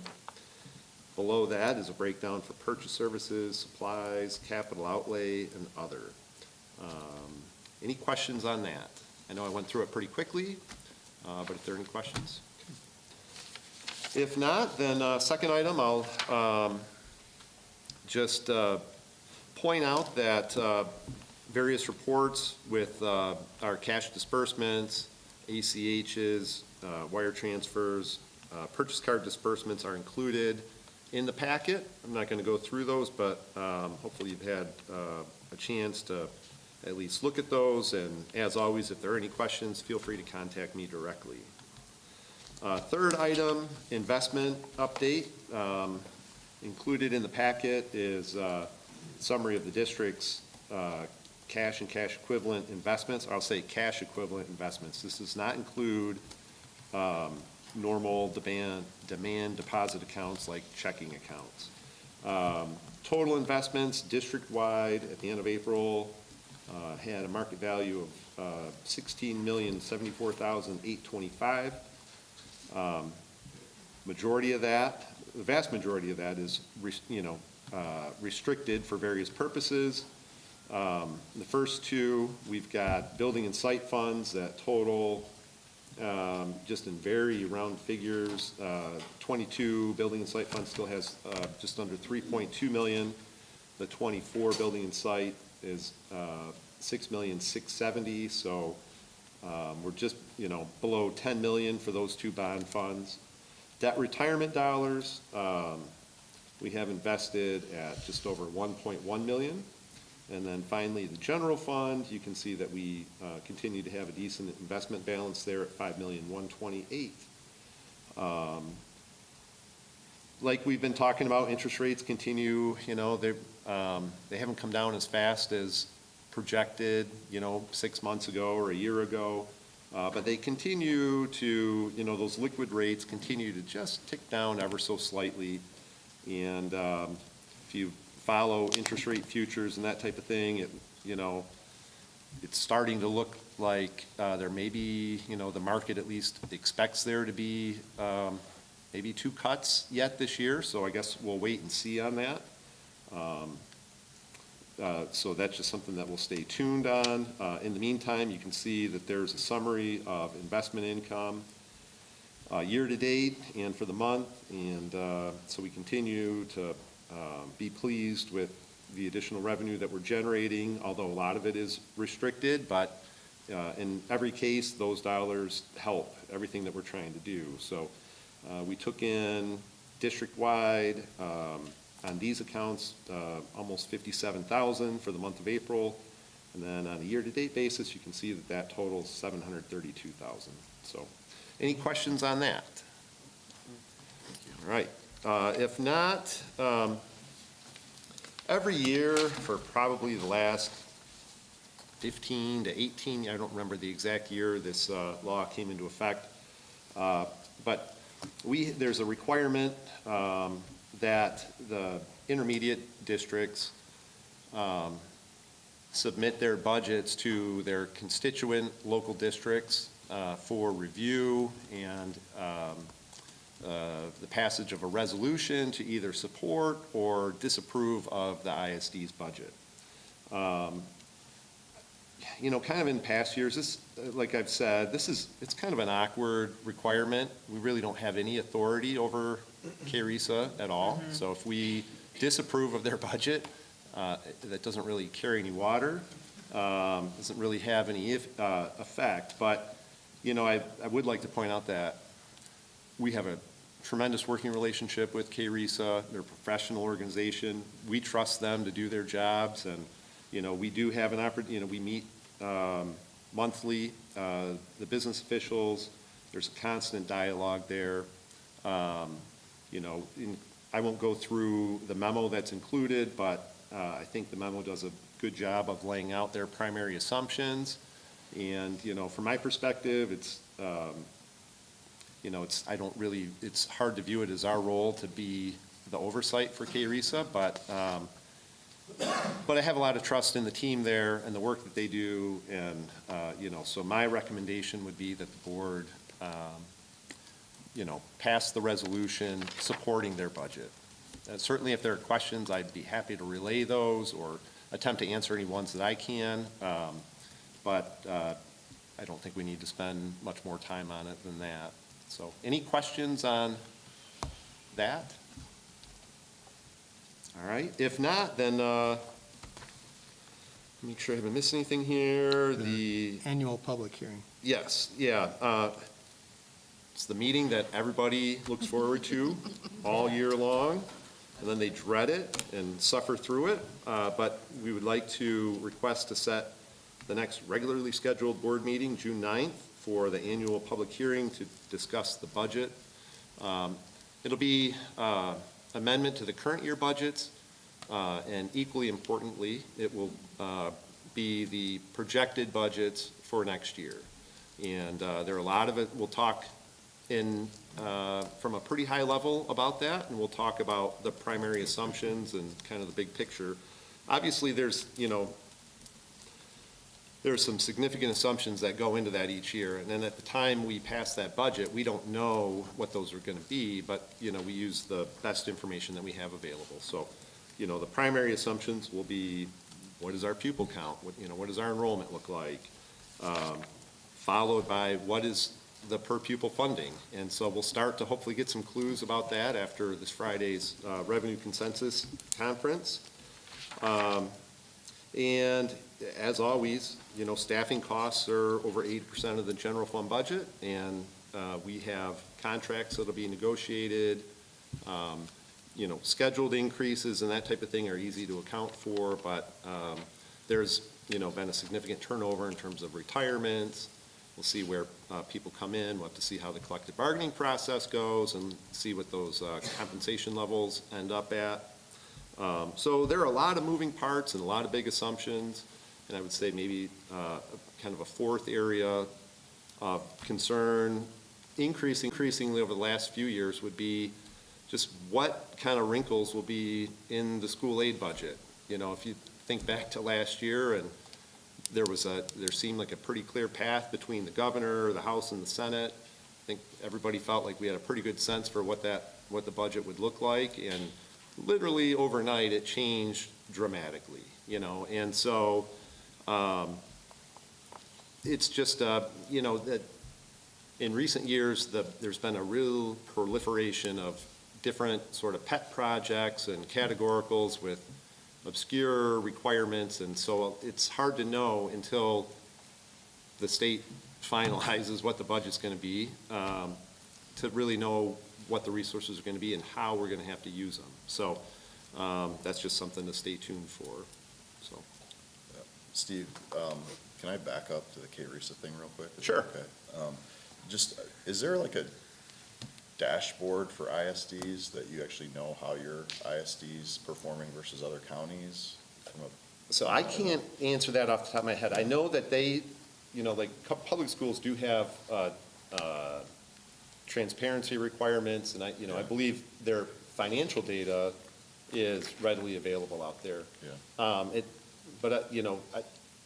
Your question might go beyond just financial Yeah, considerations as well. Yeah, and obviously I'm leaning on Kevin and you really primarily to say, yeah, they're doing a great job, or hey, there's improvements here, there. I don't know, you know, if they're willing to come and give a presentation to the board. I know I shared with you, my dad was the president of Saginaw ISD for a long time, and they would do that to districts around their budget process. Because I find it hard to approve something I really have no knowledge of, and I know it's a rubber stamp, but those things just drive me crazy because of how I'm wired. It's like, Right. If you want my approval, then you have to give me information, and I'll either approve or not. Right. Or if you don't, and so, I have K-RISA might be absolutely just crushing it, and I don't. Yeah, I you know, have no way to say yes or no. I guess what I would try to reiterate, well, first of all, I think that K-RISA is usually very receptive, and they do come present various times, and they talk about various, CTE has been a huge focus over the last several years. I believe there's definitely a willingness there. Yeah. Just when I looked at the budget, I didn't even know some of the, like, Central stepped up from $11 million in spend to $22 million in spend, and I don't know what Central even is, you know? Yeah, and some of that's outlined within the menu, or within the memo, but ISD operations are quite a bit different than local districts, you know? Sure. Their largest fund, kind of their largest mission would be special education, and that's a separate budget from the general fund. That's another thing, with this General fund versus special education. Yeah, and so this is one of the things that's really kind of interesting about the requirement, that schools weigh in on it. Because we have, we work very closely with K-RISA on all things special education, career technical education, and some other areas. Those are the areas that have a much bigger impact, and they can have a significant financial impact on the local districts. The general fund of an ISD doesn't. Much less, I would say. So, I would say I have a lot of trust and respect for the K-RISA team, and if it would be helpful to have them come in, we can certainly discuss that. It doesn't have to be quickly or anything, but just to, I guess, better understand the partnership between K-RISA and Vicksburg, and obviously all the local districts. Yeah. Might be helpful. Yeah, can certainly get back to you on that, if that's acceptable. Yeah, no, for sure. Thank you. All right. Any other questions? All right, thank you, Steve. Thank you. We have one more report from our Transportation Director, Karen McKinstry. The floor is you, and I think I know what tune I'm going to hear. Well, you only get part of it because it already started, right?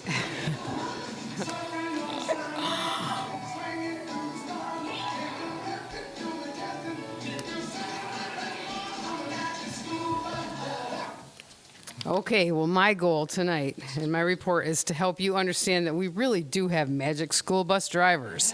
I'm not going to say the buses are magic, but the drivers are magic, and they have proven themselves. So thank you for the opportunity tonight to brag on my team, because that's what I'm going to do. I'm going to brag. A lot of bragging tonight. So we started our year out with disappointment having to cancel our safety carnival in last August because of the weather. We were all ready to go, but the thunder started to roll and we had to pull the plug. But we're looking forward to replacing that this summer with our 5th annual carnival, which is very well received.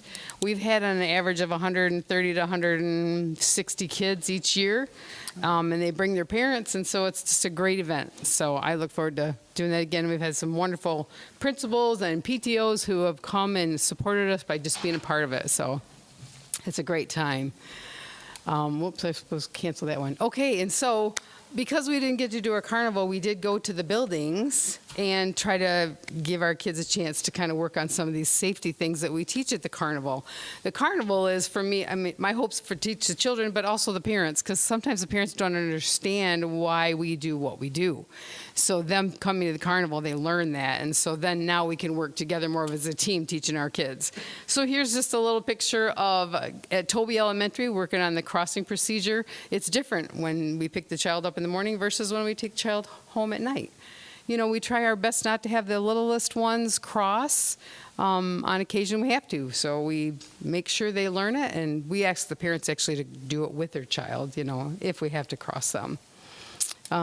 This is another picture of them crossing in the drive there, and they love to get out the back door of the bus, so we do practice that rear door evacuation, kind of give them a feel for it, and then when we do it during the school year, you know, it's not as scary, but it's always a fun time.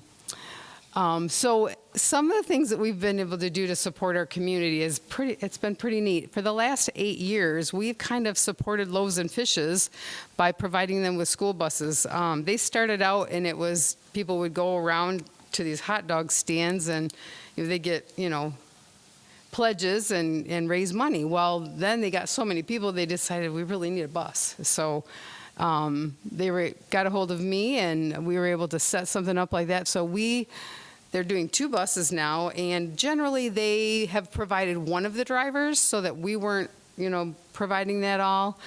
They've been struggling, but I have been able last year and this coming year, which is the Memorial Weekend, the special, let's see, it's the new Patty from K-RISA, who is transportation specialist, and she's going to come. And so I will have 1 bus, and they usually go out, and I mean, they raise a lot of money. They're talking about, I think, $7,000 last year, and they're looking at raising possibly another $7,000. It feeds a lot of people. It's amazing. This is a picture of a couple years back. And so it's pretty cool. They have a great time. The adults just pile on these buses, and I do not know how they eat 5 hot dogs. I can't even imagine. Some of them come home with them in a baggie, but it's a fun time a way to raise money. Last year, Kim, our special ed bus driver, was able to get away and drive for them, and that's Rick from K-RISA from last year. Is that your cousin, Kevin? Yeah. Okay. Chris I wasn't Voss sure. Chris to the Voss. left. He's the one that founded the hot dog. Yeah. I have never. I think they had 5 buddies, and they actually walked. Yes. Yeah. Yep. I've not actually met him face to face, but I thought, I bet that is Chris. Good man. So, yep. So another opportunity that had come to us last year is such a privilege. The Talons Out Honor Flight. I imagine you've heard of it. It's where they bring in veterans, and they bring in the oldest veterans that they can, bring them in to Kalamazoo Airport, and they treat them to a Friday night dinner as they all come in, and then Saturday morning at 4 a.m. we go over there, pick them up, and sometimes it might be just from that hotel to the airport, you know. It's not very far, but we get them to their plane, and they go out and take their flight. So it's a very exciting thing to do and to be a part of. It's going to be this weekend, so the Talons Out is the Michigan branding of the honor flight. This is a picture we were able to get off of their website. We haven't gotten a lot of pictures of our buses, you know, that we've been doing the last couple of years, but it's such a really neat thing when you hear the stories from these vets and they get on these planes and they takes them back to their memories, and it's a neat way to honor them. So I felt like it was a privilege for us to be a part of that. So looking at our mileage this year, hey, we dropped a little bit. I think we had more home athletics this year than last year, but it's pretty close. Our miles for vans have gone up a little bit, but, they're using them a little bit more. We're hoping maybe sometime in the future to get another van. Mike's really pushing for it. But, so I thought it was interesting. I've said this once before, but, we're almost at 300,000 miles. We're real close to 300,000 miles, and that's like 12 times around the earth. Yeah, and it's 5,000 hours of driving, well, depending on the weight of your foot. But it's a lot of miles if you think about that. Our buses in just one school year put on that many miles. So, and this is just kind of a glimpse of our gasoline, and you can see that from 23-24, our gasoline usage is going up because we've got more gasoline buses, which we're excited about. We only have 9 diesel buses left in the district, and our average, that's just kind of a really rough average for diesels in the neighborhood of 2.7 and 2.8. And our gasoline 2.29 and 2.49. I just kind of glanced through all those receipts, try to pull that together to give you an idea of what we were spending there. So, and I thought I'd show you that this is just a glimpse of our day. And these are not routes to and from school. So the bus drivers take the kids to school, and then this is the rest of our days. In the olden days, we had kindergarten runs. We would have probably 6 people doing kindergarten runs, but now we have 10 people doing CTE or we have special ed runs. Our ECSE kids go over to Portage, and our work-based learning kids that we're transporting now. Just so many opportunities for kids to go to different places. And sometimes it's just from the high school to Sunset Lake or to Indian Lake. Some of them go in actually into Portage there and do some jobs there. It's kind of a neat opportunity for them. So this is our busy day. And so when someone calls and they need 6 buses to go to the Growlers game, okay, how am I going to cover all of this? So that's when the magic comes in. So that's our spring for you. And then this year, I am so excited that we finally were able to bring back the school bus rodeo to the Kalamazoo area. We actually had it in Van Buren, but it's been over 20 years since they've had one in our area. So I was talking with Terry Leschenoff from Region 15, and we thought, let's just do this together. So we teamed up and started planning it and got a lot of participation from other supervisors. We were very excited. And so what the rodeo is, well, let me tell you, Region 14 is made up of Kalamazoo, Calhoun, St. Joe, and Berry County. And then Region 15 is Berrien County, Branch, Cass, and Van Buren. So we have several counties involved. We had 11 schools participating with 43 total competitors. And I'm so excited to tell you that Kalamazoo County, Region 14, had 36 of them. So our region really came out to give this a good try, so it was a lot of fun. This is one of our exercises called straight line. And when you're sitting up in the seat of the bus, you can't really see where your tire is, but you got to drive your front tire and your dual tires through those without knocking off a tennis ball. So that's just a skill of knowing where your bus is, where your wheels are, and being aware of that. This is a right-hand turn. We make them every day, right? But it's just a practice of making sure your duals are following your front tire. There's like a mat on the pavement, and you get demerits if you don't hit the mat. You get points. Those cones were not knocked down, just so you know. They actually are laying there to kind of guide the driver into that turn. This is Lynn Conroy, one of our drivers that went. We had 10 drivers from our district that went and participated. And this is the backup exercise, and it's hard. There's only a couple of inches on each side of the bus. You got to back in there without hitting those PVC pipes as your tail swings in there. So it takes a lot of practice to get that. And this is a diminishing clearance where these tennis balls, by the way, Bubba and Tim, our mechanics, built this equipment for us, and it went really, really well. So it gets narrow and more narrow as you go through this, and so the drivers just got to make sure that they're centered properly, make sure, they're using their mirrors to make sure I don't hit any of these tennis balls. And then railroad tracks, boy, oh boy, we ought to be the best at railroad tracks. In Vicksburg, we have so many railroad tracks. But So they're judged on making sure that they do everything that we're required to do, you know, all the steps and what a bus driver has to do. But one of the things that's different that we don't do out there in the world is when you cross the tracks, they have to stop and make sure that their rear end of the bus is within that 15 to 50 feet. You know, how often we don't usually stop and figure that out. But it's a really good thing, too, because you've heard of accidents where the bus didn't get across all the tracks and they stopped in between and it was not good. So it's good for the drivers to be aware of when they've passed that and they have cleared the tracks. So it's a good exercise for them. And then this is on diminishing clearance. No, I'm sorry. This is offset alley. The bus has to go in between these cones, the tennis balls, and that's not a problem, but now they've got to turn and pivot to go up the next alley, and that's when that tail swing happens, and they can catch tennis balls, and that just swivels with that, so there's no damage to the bus. And this is coming in from after having turned that sharp to the right and tried to get your bus through there. It looks like that tennis ball's getting touched right there. So, and that's a demerit. Well, let's see, and this is kind of deceiving. This is, the photographer is in front of the bus, but the bus is actually backing through these cones. They had to back through the first two, and now he's backing through the second and third cone. That's the serpentine. So that's a fun exercise for the drivers to do. And here he is getting through there. Looks like fun, yeah. Yeah. So, and this is the behind-the-scenes people. Eric Renzema, my assistant, who is amazing, he actually created our scoring system. There has been one that one district has, and they would go to all the rodeos and just, I'm like, we can't count on them. And Eric put it together, and it's amazing.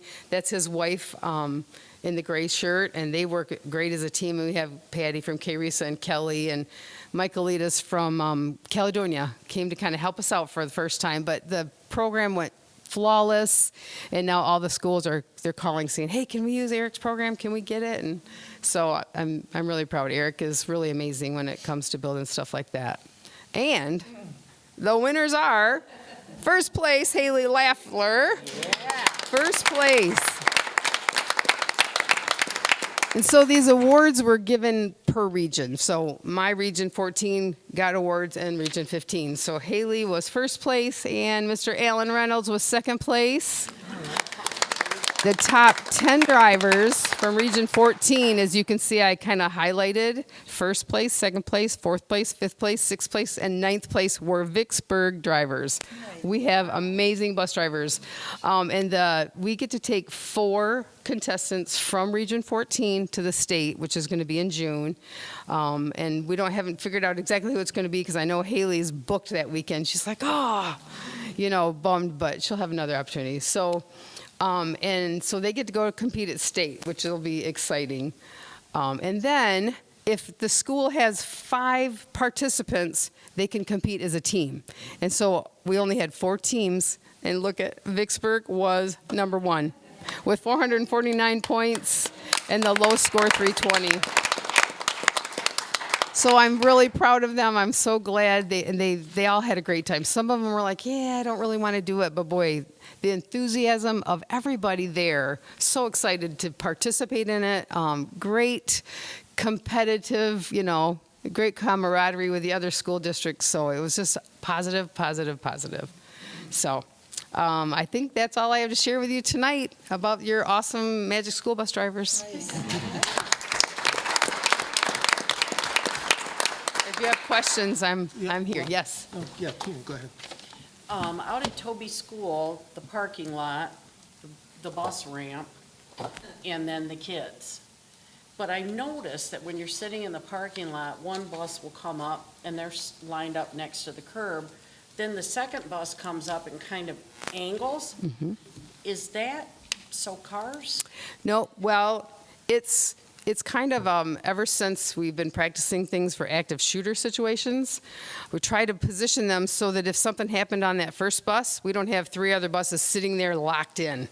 So they'd be able to get over that curb and get out of there. It doesn't look pretty, and we've struggled with some of the buildings where parents start walking in between buses, but we try to catch them and tell them, don't teach your kids to do that. Yeah.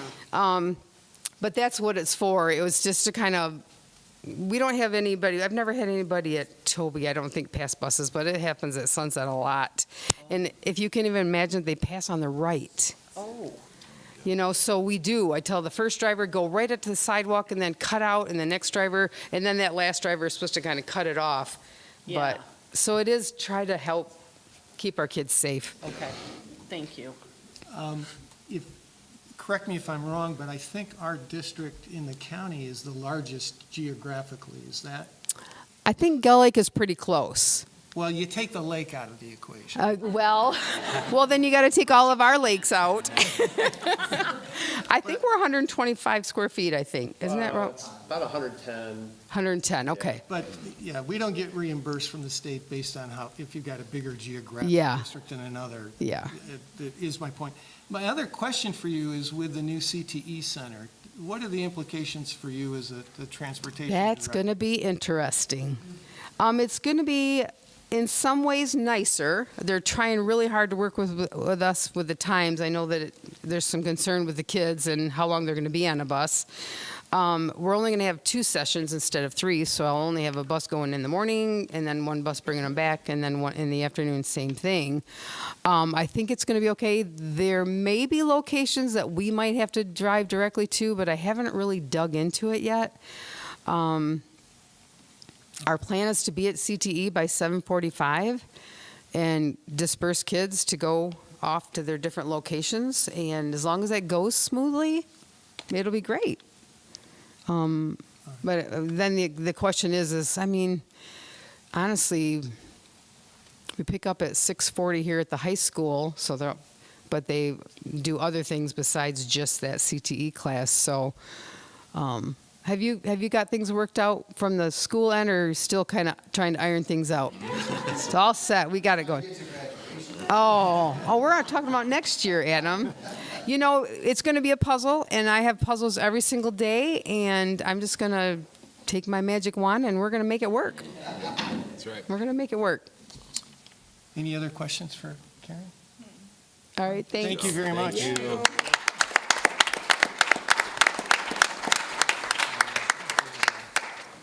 So I believe we're at, yes, the point says audience. So this is a time on our agenda for public comment. Meetings of the board are open to the public. It is the time the board conducts the business of governing the school system in the public arena. This is not intended as a meeting with the public with ongoing dialogue. Staff may follow up with you regarding issues raised during comment time. Please respect laws regarding privacy and use decorum, and be careful about defaming people, because you could open yourself up to legal issues.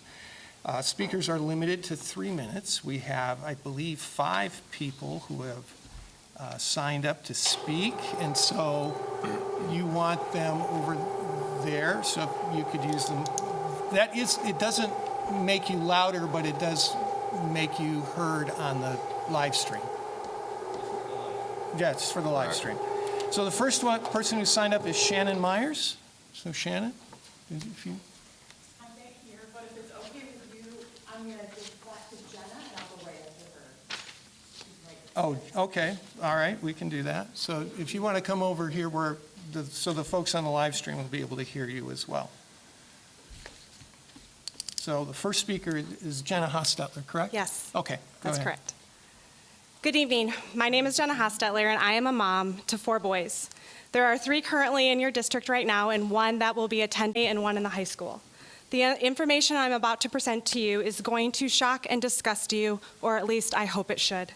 At the beginning of the 2024-2025 school year, many papers and emails went out to the student and staffs. One in particular came home with my current 6th and 8th grader.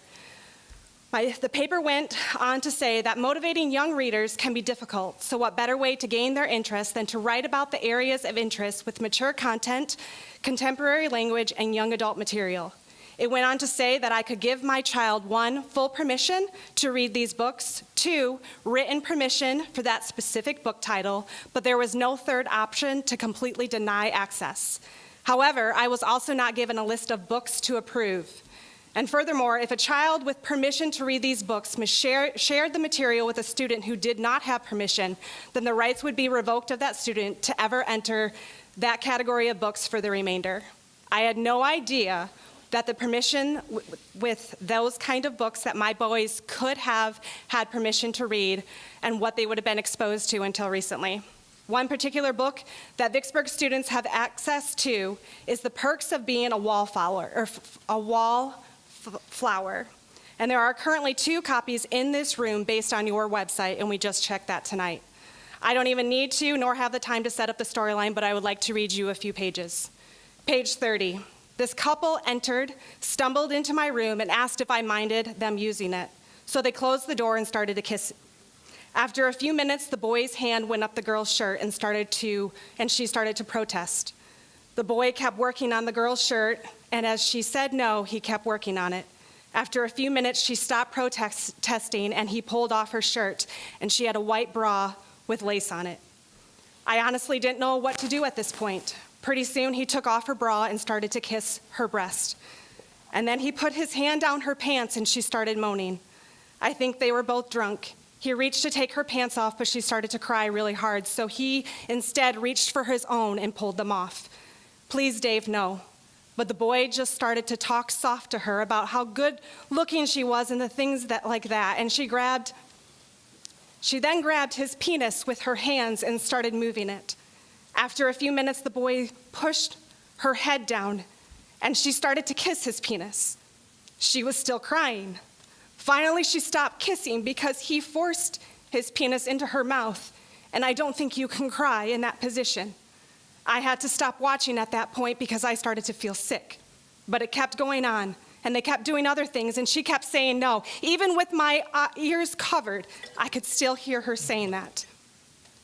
Page 44. When most people left, Brad and Patrick went back to Patrick's room. They had sex for the first time that night. I don't want to go into details because they're pretty private stuff, but I did want to say that Brad assumed the girl position in terms of where you put things. I think that's pretty important to tell you, says the book. When they were finished, Brad started to cry really hard, and he had been drinking a lot. Okay. Now, board members, I'm done reading. We can look at the book further, but your time, everyone has 3 minutes, and we have 5 people to get to. That's totally fine. What's it?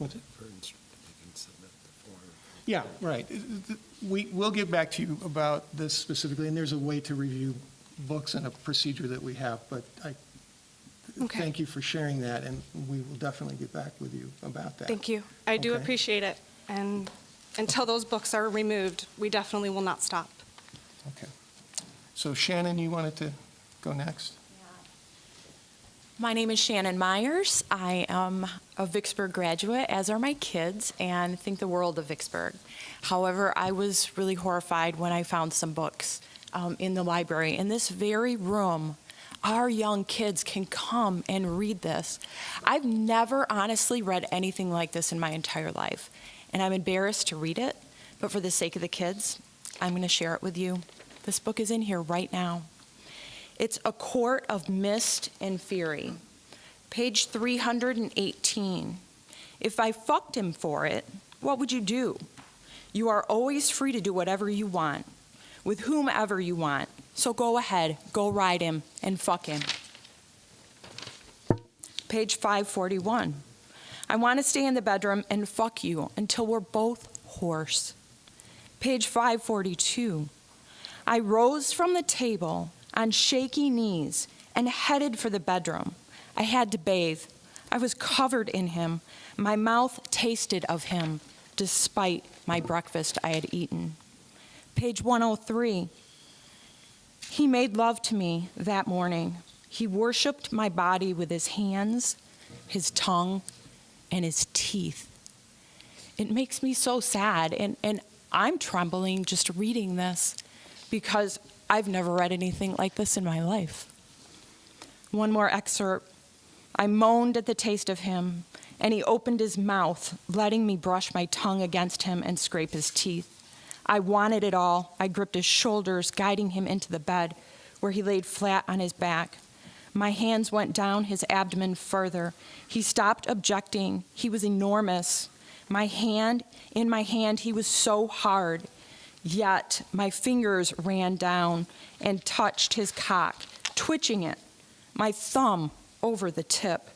He smirked at me and said, "I said, you cocky bastard." He leaned down and I put my mouth on him. He jerked at the contact with a bark. "Shit," he said. I laughed around him as he took me deeper and deeper into my mouth. His hands were fisted in the sheets, white-knuckled as I slid my tongue over him. His groan was the fire of my blood, and 1 second after he was in my mouth, he then flipped down and he nudged my legs apart with his knees spreading me as he gripped my hips, tugging them, and he sheathed within me. In one single stroke, he was in me, and I moaned into the pillow, and I clutched my hands. I'm horrified to know that in this library, there's over 85 books like this. Please know my heart. It's for the kids that I share this. And it just makes me really sad to think that a young 13-year-old boy could read this book. And then what if a male teacher wanted to talk to a student about a book they had read? What would that conversation even look like? Again, please know my heart. I've never read anything like this, but when I heard about it, I could not come and speak with all of you tonight. Thanks for your time. Stephanie Orr, I believe, is the next person who wanted to speak.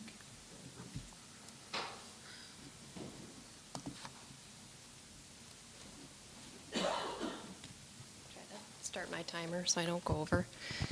My name is Stephanie. I have a son in Vicksburg Community Schools, and I'd also like to bring attention to the board and parents and public, anybody listening, some information that I obtained from a website called Take Back the Classroom, which currently shows 85, as Shannon noted, inappropriate and sexually explicit books that are currently in the Vicksburg High School library, and 5 that are in the middle school. And that's only from one website. There could potentially be more than that, and my other concern is I know each teacher stocks their own classroom with books. So, right now we don't see any in the elementary, but that doesn't mean that there aren't any. And after reviewing some of the material of these books, this content is not appropriate, as you can clearly hear, for children, but definitely something I would not want my son reading as he continues to progress in Vicksburg schools. And so that you can also get an idea of what I'm referencing, I'm going to read a few excerpts from a book that's called The Glass Castle, which is currently in the Vicksburg High School library. And I can follow up with an email so that you all have this information to kind of look through at your leisure. Again, if anyone's listening online, I don't think there's any kids in here, but please leave the room. This is difficult to read. Talking about a grandma molesting a grandchild. They'd been gone for a minute or two when I heard Brian weakly protesting.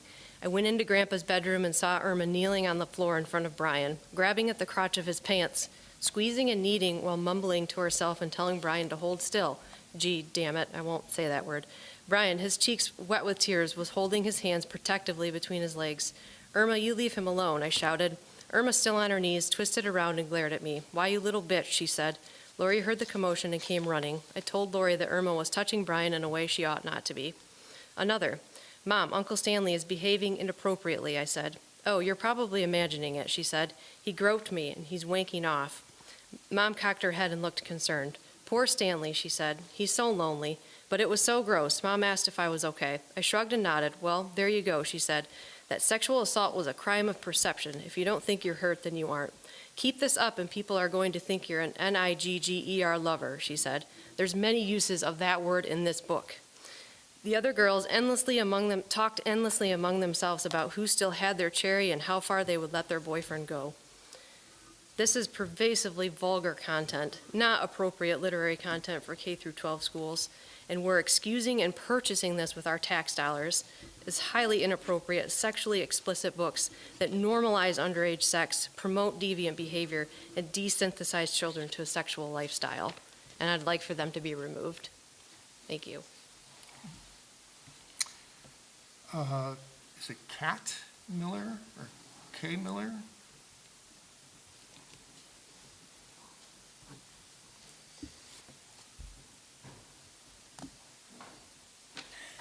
Good evening, Vicksburg School Board, Superintendent, and fellow community members. I am Kat Miller, a proud Vicksburg resident and parent of 2 graduates from this district. Tonight, I'm here representing concerned parents about sexually explicit books in our middle and high school libraries. I recently came across a resource, takebacktheclassroom.com, which lists books available to our students that raise serious questions. One of these is A Stolen Life by J.C. Duggard, a memoir about her abduction at age 11 and 18 years of captivity. The book includes graphic details of sexual abuse that I believe are inappropriate for our young readers. For example, on page 38, it describes a violent assault. Quote, he says, "Take off my towel and lay back on the pallet." He takes off the cuffs and relocks them in front of me instead of behind my back. He then sits down next to me to explain what he's going to do. He stands back up and takes off all of his clothes. I do not want him to do that. I start to cry. He takes my handcuffed hands and holds them over my head. I feel so helpless and vulnerable. I feel so alone. He lies on top of me. He's so heavy. I can't stop crying. He said he'd be quick and it would be better if I didn't struggle because then he wouldn't have to get aggressive. I don't understand any of this. He forces my legs open and inserts the hard thing between his legs in me. It feels like I'm being stretched apart. I feel like it's going to come out of my belly. I'm so small and he's so big. What is he doing? I try to scoot away. I tried to close my legs. He just takes hold of my legs and shoves them further apart. He's too heavy and strong for me.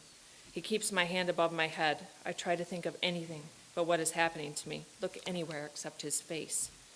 I can feel the tears on my cheek. He is making strange noises and grunting and sweating all over me. Unquote. This is a real and traumatic experience, not fiction, and they are accessible to our kids as young as 12, labeled young adult by the American Library Association. I ask you, has allowing such explicit content in our libraries improved our reading test scores, or are lowering our standards exposing students to materials that can only harm them emotionally, just get them engaged? We all want our kids to love reading, but not at the expense of their well-being. I respectfully request a thorough review of our library books to ensure that they are age appropriate, and I'm happy to share my research with you and work with our libraries to keep our kids safe and enrich every student. Thank you for your time. We have one more, Chris, is it Sanchez? Sanchez, okay. Hey guys, my name is Chris Sanchez. I think a lot of you guys know me. My wife's a teacher here. I'm involved in a lot of sports, football, wrestling. I'm on the boards of both of those. I'm also here to express concern regarding the presence of explicit and inappropriate material in our school library. While I understand the importance of a variety of literature, it is critical to ensure that publicly funded content available to our students is age appropriate and aligned with our Vicksburg core values. Here's a small excerpt. Now, I'm a gentleman and I wouldn't say these words in front of ladies, and so it's not going to sound as graphic as what the text actually says. But here's a small excerpt of another book called Tricks. He pushes me inside. I don't pay for marital relations. And even if I did, I wouldn't pay you, you junkie B word. He is all predator now, and I scream, but his hand is already over my mouth. She eventually goes on and describes all of this, and she goes limp, and he screams, "No, fight, you gosh darn floozy. Fight or I'll kill you." But there's no fight left in me. He can either F me or kill me. And it just keeps going on. And it gets even more graphic, but to be honest with you, I'm not comfortable reading this type of language myself. So I, as well as the other parents here, I kindly request that the school board review the current library collection and consider removing any books that contain explicit content or themes inappropriate for children, okay? And I wanted to make this note, I don't have it written down, but if that kind of content was in a movie, they wouldn't be able to see it. It would be rated MA. They would need an adult to guide them into the movie, yet it's accessible to them right now. So I'm calling on you one of you board members to raise a motion right now to set up for a vote, to set up a committee to remove this literature that contains inappropriate and explicit material from children. I call on one of you guys to raise a motion right now for a vote to set up a committee to review this information. There is a process already in place to review books. We take this seriously too. And so we aren't going to base a decision based on an excerpt, that's selected excerpts of something, but we will definitely have people follow up with all of the books that you mentioned. And that's, thank you for that. And we'll have a procedure where we go through it and look if it's age appropriate. If there are things that are not, we have to look at the context of things as well.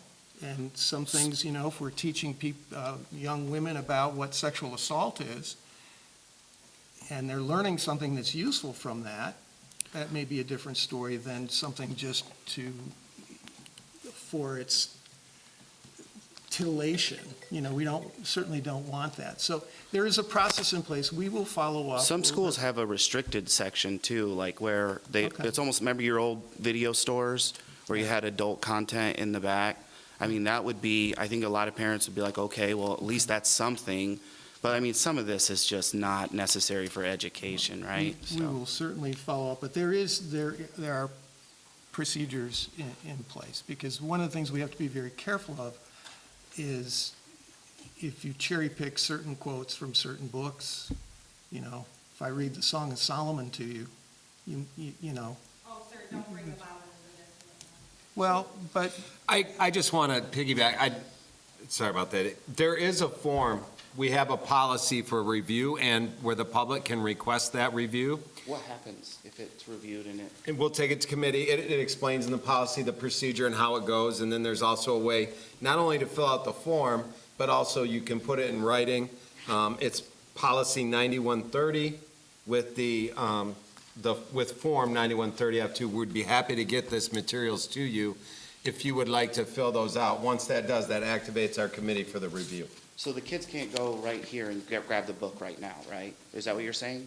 Like if I'm a student right now, here's your library. Can I go get the book that I just read? I don't know if that policy would stop that. We have 5 books that we've just identified in this room. Can we go? No. Why not? Freedom, intellectual freedom. There is a process, we will follow it.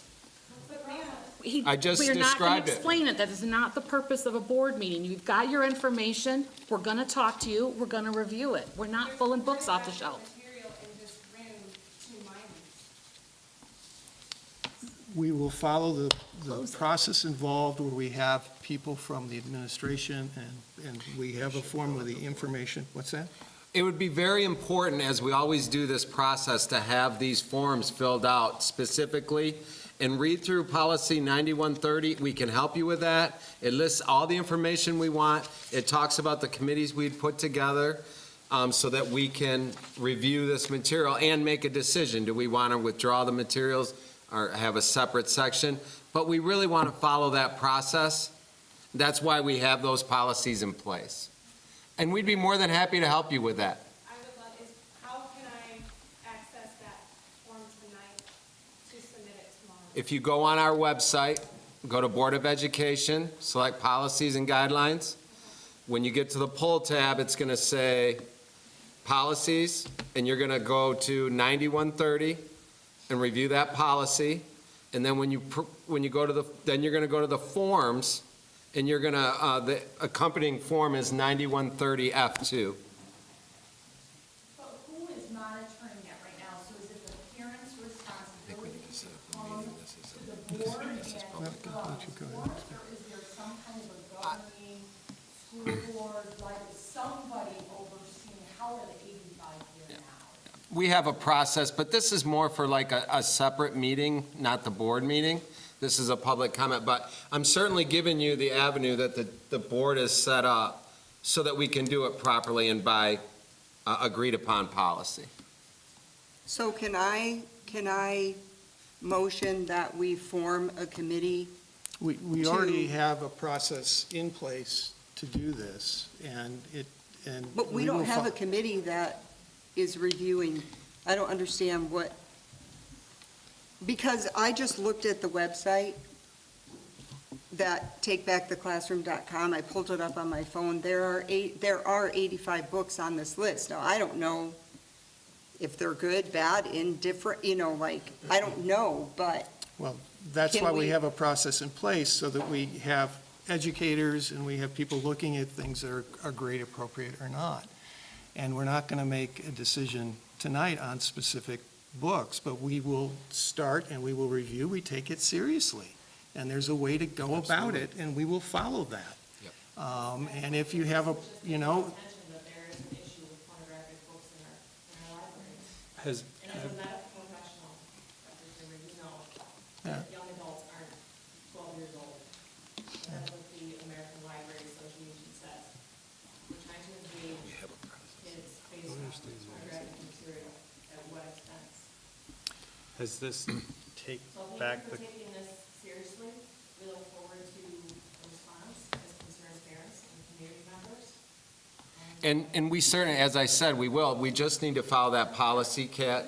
Yeah, if you can please follow 9130, and there's a lot of information there. Well, and it hasn't been addressed in recent board meetings because we don't know how to get things on the agenda as community members. So how is your agenda? You can always speak to a building principal about what's in that building. I mean, No, I'm asking, how do I get something on the agenda? Who brings? well, this is a matter where we have a process, we already have a process in that the school, we will get back to you, and so that those books can be reviewed. And that's been set up, but you can always, if there's concerns at any level, you can speak to that building principal and say, what's the story here? I want more information. has that happened? Has anybody that spoke already talked to the school, the librarian, the principal, or reached out to Kevin? Has anybody done that? Or is this your first introduction? Yeah, I look on your resources and your books on your website right here to see what books. No, I understand that, but have you reached out to Mr. Brush to say, I'm concerned with what's in your school? Have you? Well, Mr. Brush doesn't, you represent the community as a school board.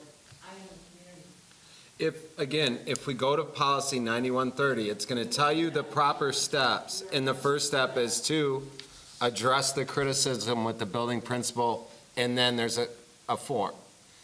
And I'm just politely asking you to do those steps so that we can get this going. Once that's going, we understand the concerns. But Do you expect a timeframe? again, if we can just start with the policy and the form, and then we'll get the review going based on the policy. Okay? I appreciate that. I'm just, as a board, policy was set. It's just like getting on the agenda. There's a policy about agendas. It's just not, The board answers to the community. I never said they didn't. So asking the principal about a book, he doesn't answer to me, you do. It's an elected position. Yeah, the elected position sets the policy and approves the policy, and that's what the board has agreed to follow. But there's no agenda for us to bring this forward, so how else am I supposed to? It's the first time I've heard of this. Yeah. Massive website. Had you contacted the building principal or Kevin, we could have initiated this process without coming here. So Why would we not come here? That's where I want, so if we, we'll get it started tonight. if we would have like gone we to a principal, would they have been able to give us would they have been given the authority then to go and remove books? What happened to the 3 minutes? One more time, please, the policy has to be followed, Jenna. That's all we're asking, and it's. Are you saying to go back to the If you went to Mr. Brush and said, I have a concern about an item or a material, there's a process to follow so that we can review that material. That's all, I didn't realize that I could have gone to him because it's more of a district-wide issue versus going to each individual principal that I've done in the past and has been unsuccessful. So I think that now we know, and starting tonight, we will be able to hopefully hold you guys accountable for a timeline of getting these, I mean, you heard it. You guys can't deny it. Okay. You can't deny it. We will if you have trouble obtaining those forms We or can anything, help. call the central office and we'll help you get it, okay? We'll move on to board action required. The first thing I want to point out under board action, if people who are school board member or school board meeting junkies might notice a couple things missing from our usual roll call vote. Steve mentioned that purchase card information and invoices are in our packet, and they still are. We're not taking votes on those anymore because, as we talked about it, a yes or no vote really didn't mean anything. The main thing is that we are reviewing the information and have it available to us. So that hasn't changed. What changes is you won't see an action item because, purchase card, you've already made the purchases. So a yes or no vote really didn't mean a whole lot. So we decided to get rid of that. So let's move on to board action required. 4A is approval of the following board minutes. We have minutes from April 14 and minutes from April 22. So moved. Moved by Tina, Support. supported by Stephanie. Okay, I lost. Where did I put it? All right, all in favor? Aye. Opposed? Next item is 4B, approval to set the June 9, 2025 annual public hearing to consider the district's proposed 25-26 budget. So moved. Moved by Tina. Support. We had a rush. I'll give it to Rick. All in favor? Aye. Opposed? Approval of a resolution for local district vote on KRESA general fund budget for the 25-26 school year, and we have to take a roll call vote. So moved. Oh, okay. We have Support. Support, Tina and Stephanie. Stephanie? Yes. Dan? Yes. Lisa? Lisa? He Yes. told me that would happen. Skip told me I would forget a name, and it would definitely, and I had written them down, and I couldn't find it. Okay. Oh, is that what you were looking for? That's what I was looking for. Tina? Yes. Ron? Yep. And Rick? No. And yes. Next is approval of resolution designating district's electoral representative and first ballot candidate choice. So we have to determine who that would, we need a nomination first, and then we can approve who that would be. Is it Tina and I are going to rock, paper, scissors? No, Stephanie. Don't you need one and that? We need one and an alternate, yes. So if I get hit by a car, then you can go. I nominate Tina. I want you to get hit by. I nominate Tina as delegate. So Tina would be, we have a nomination for Tina, and then for I nominate Stephanie as the alternate? Okay. All right. Any discussion of that further? There are two candidates for two spots, so it's Have fun. not, yeah. What's that? Oh, we need a second for that motion. Second. Okay, so Lisa. All right, Stephanie. Yes. Dan. Yes. Lisa. Yes. Tina. Yes. Ron. Yes. Rick. Yes. And yes. Next item is approval for the Costa Rica trip. So moved. Support. Good idea. And support from Lisa. Any discussion? All in favor? Aye. Aye. Opposed? Next, 4F, approval of Student Senate field trip to Cedar Point. Support. Ron? Do we have a I'll second? support you. All right, Ron. support. Tina? Any discussion? All in favor? Aye. Opposed? Okay. Approval of curriculum proposals, we have 4G1, G2, and G3. With the board's permission, we can take them all in one fell swoop if you're comfortable with that. So moved. Support. Tina and Lisa, any discussion about those three items? I think they're all really good ideas. Great, That's- okay. All in favor? Aye. Aye. Opposed? Okay. Then we have first reading of 6 different. Nope. No, you got. Oh, where did I? 4H. Oh, you know what, I'm looking at it, that's, thank you. I think I'm looking at an old agenda. You sat all Where here is all night mine? for nothing. Somehow, oh, here it is. Okay, I'm sorry. No, that's my minutes. I You move got it? support for Bill. There you go. All right, I'm sorry, 4H. Approval of Bill Dygert, Toby Elementary Principal, and I was looking at an old agenda and I missed it somehow. I apologize, that's my mistake. So we, I'll second that on Stephanie. okay, Stephanie and Tina, any discussion? Is that a? No, it's not a roll call. No, all in favor? Aye. Opposed? Okay, now we have our policies, and I. Welcome, Bill. I don't know what I did with another agenda. I'm losing my mind. So we have first reading of 6 different policies, 5350, 4430, 5460, 8320, 8500, 8510. With the board's permission, we can take all of them in one fell swoop. If you're comfortable with that, we need motions. So moved. Moved by Tina, supported by Rick. Any discussion? Stephanie? Yes. Dan? Yes. Lisa? Yes. Tina? Yes. Ron? Yes. Rick? Yes. And yes. Then we have second reading of the following policies, 131.1, 2340, 5320, 5330, 5330.01, and 8640. So moved. Moved by Lisa. Support. Support by Dan. Stephanie? Yes. Dan? Yes. Lisa? Yes. Tina? Yes. Ron? Yes. Rick? Yes.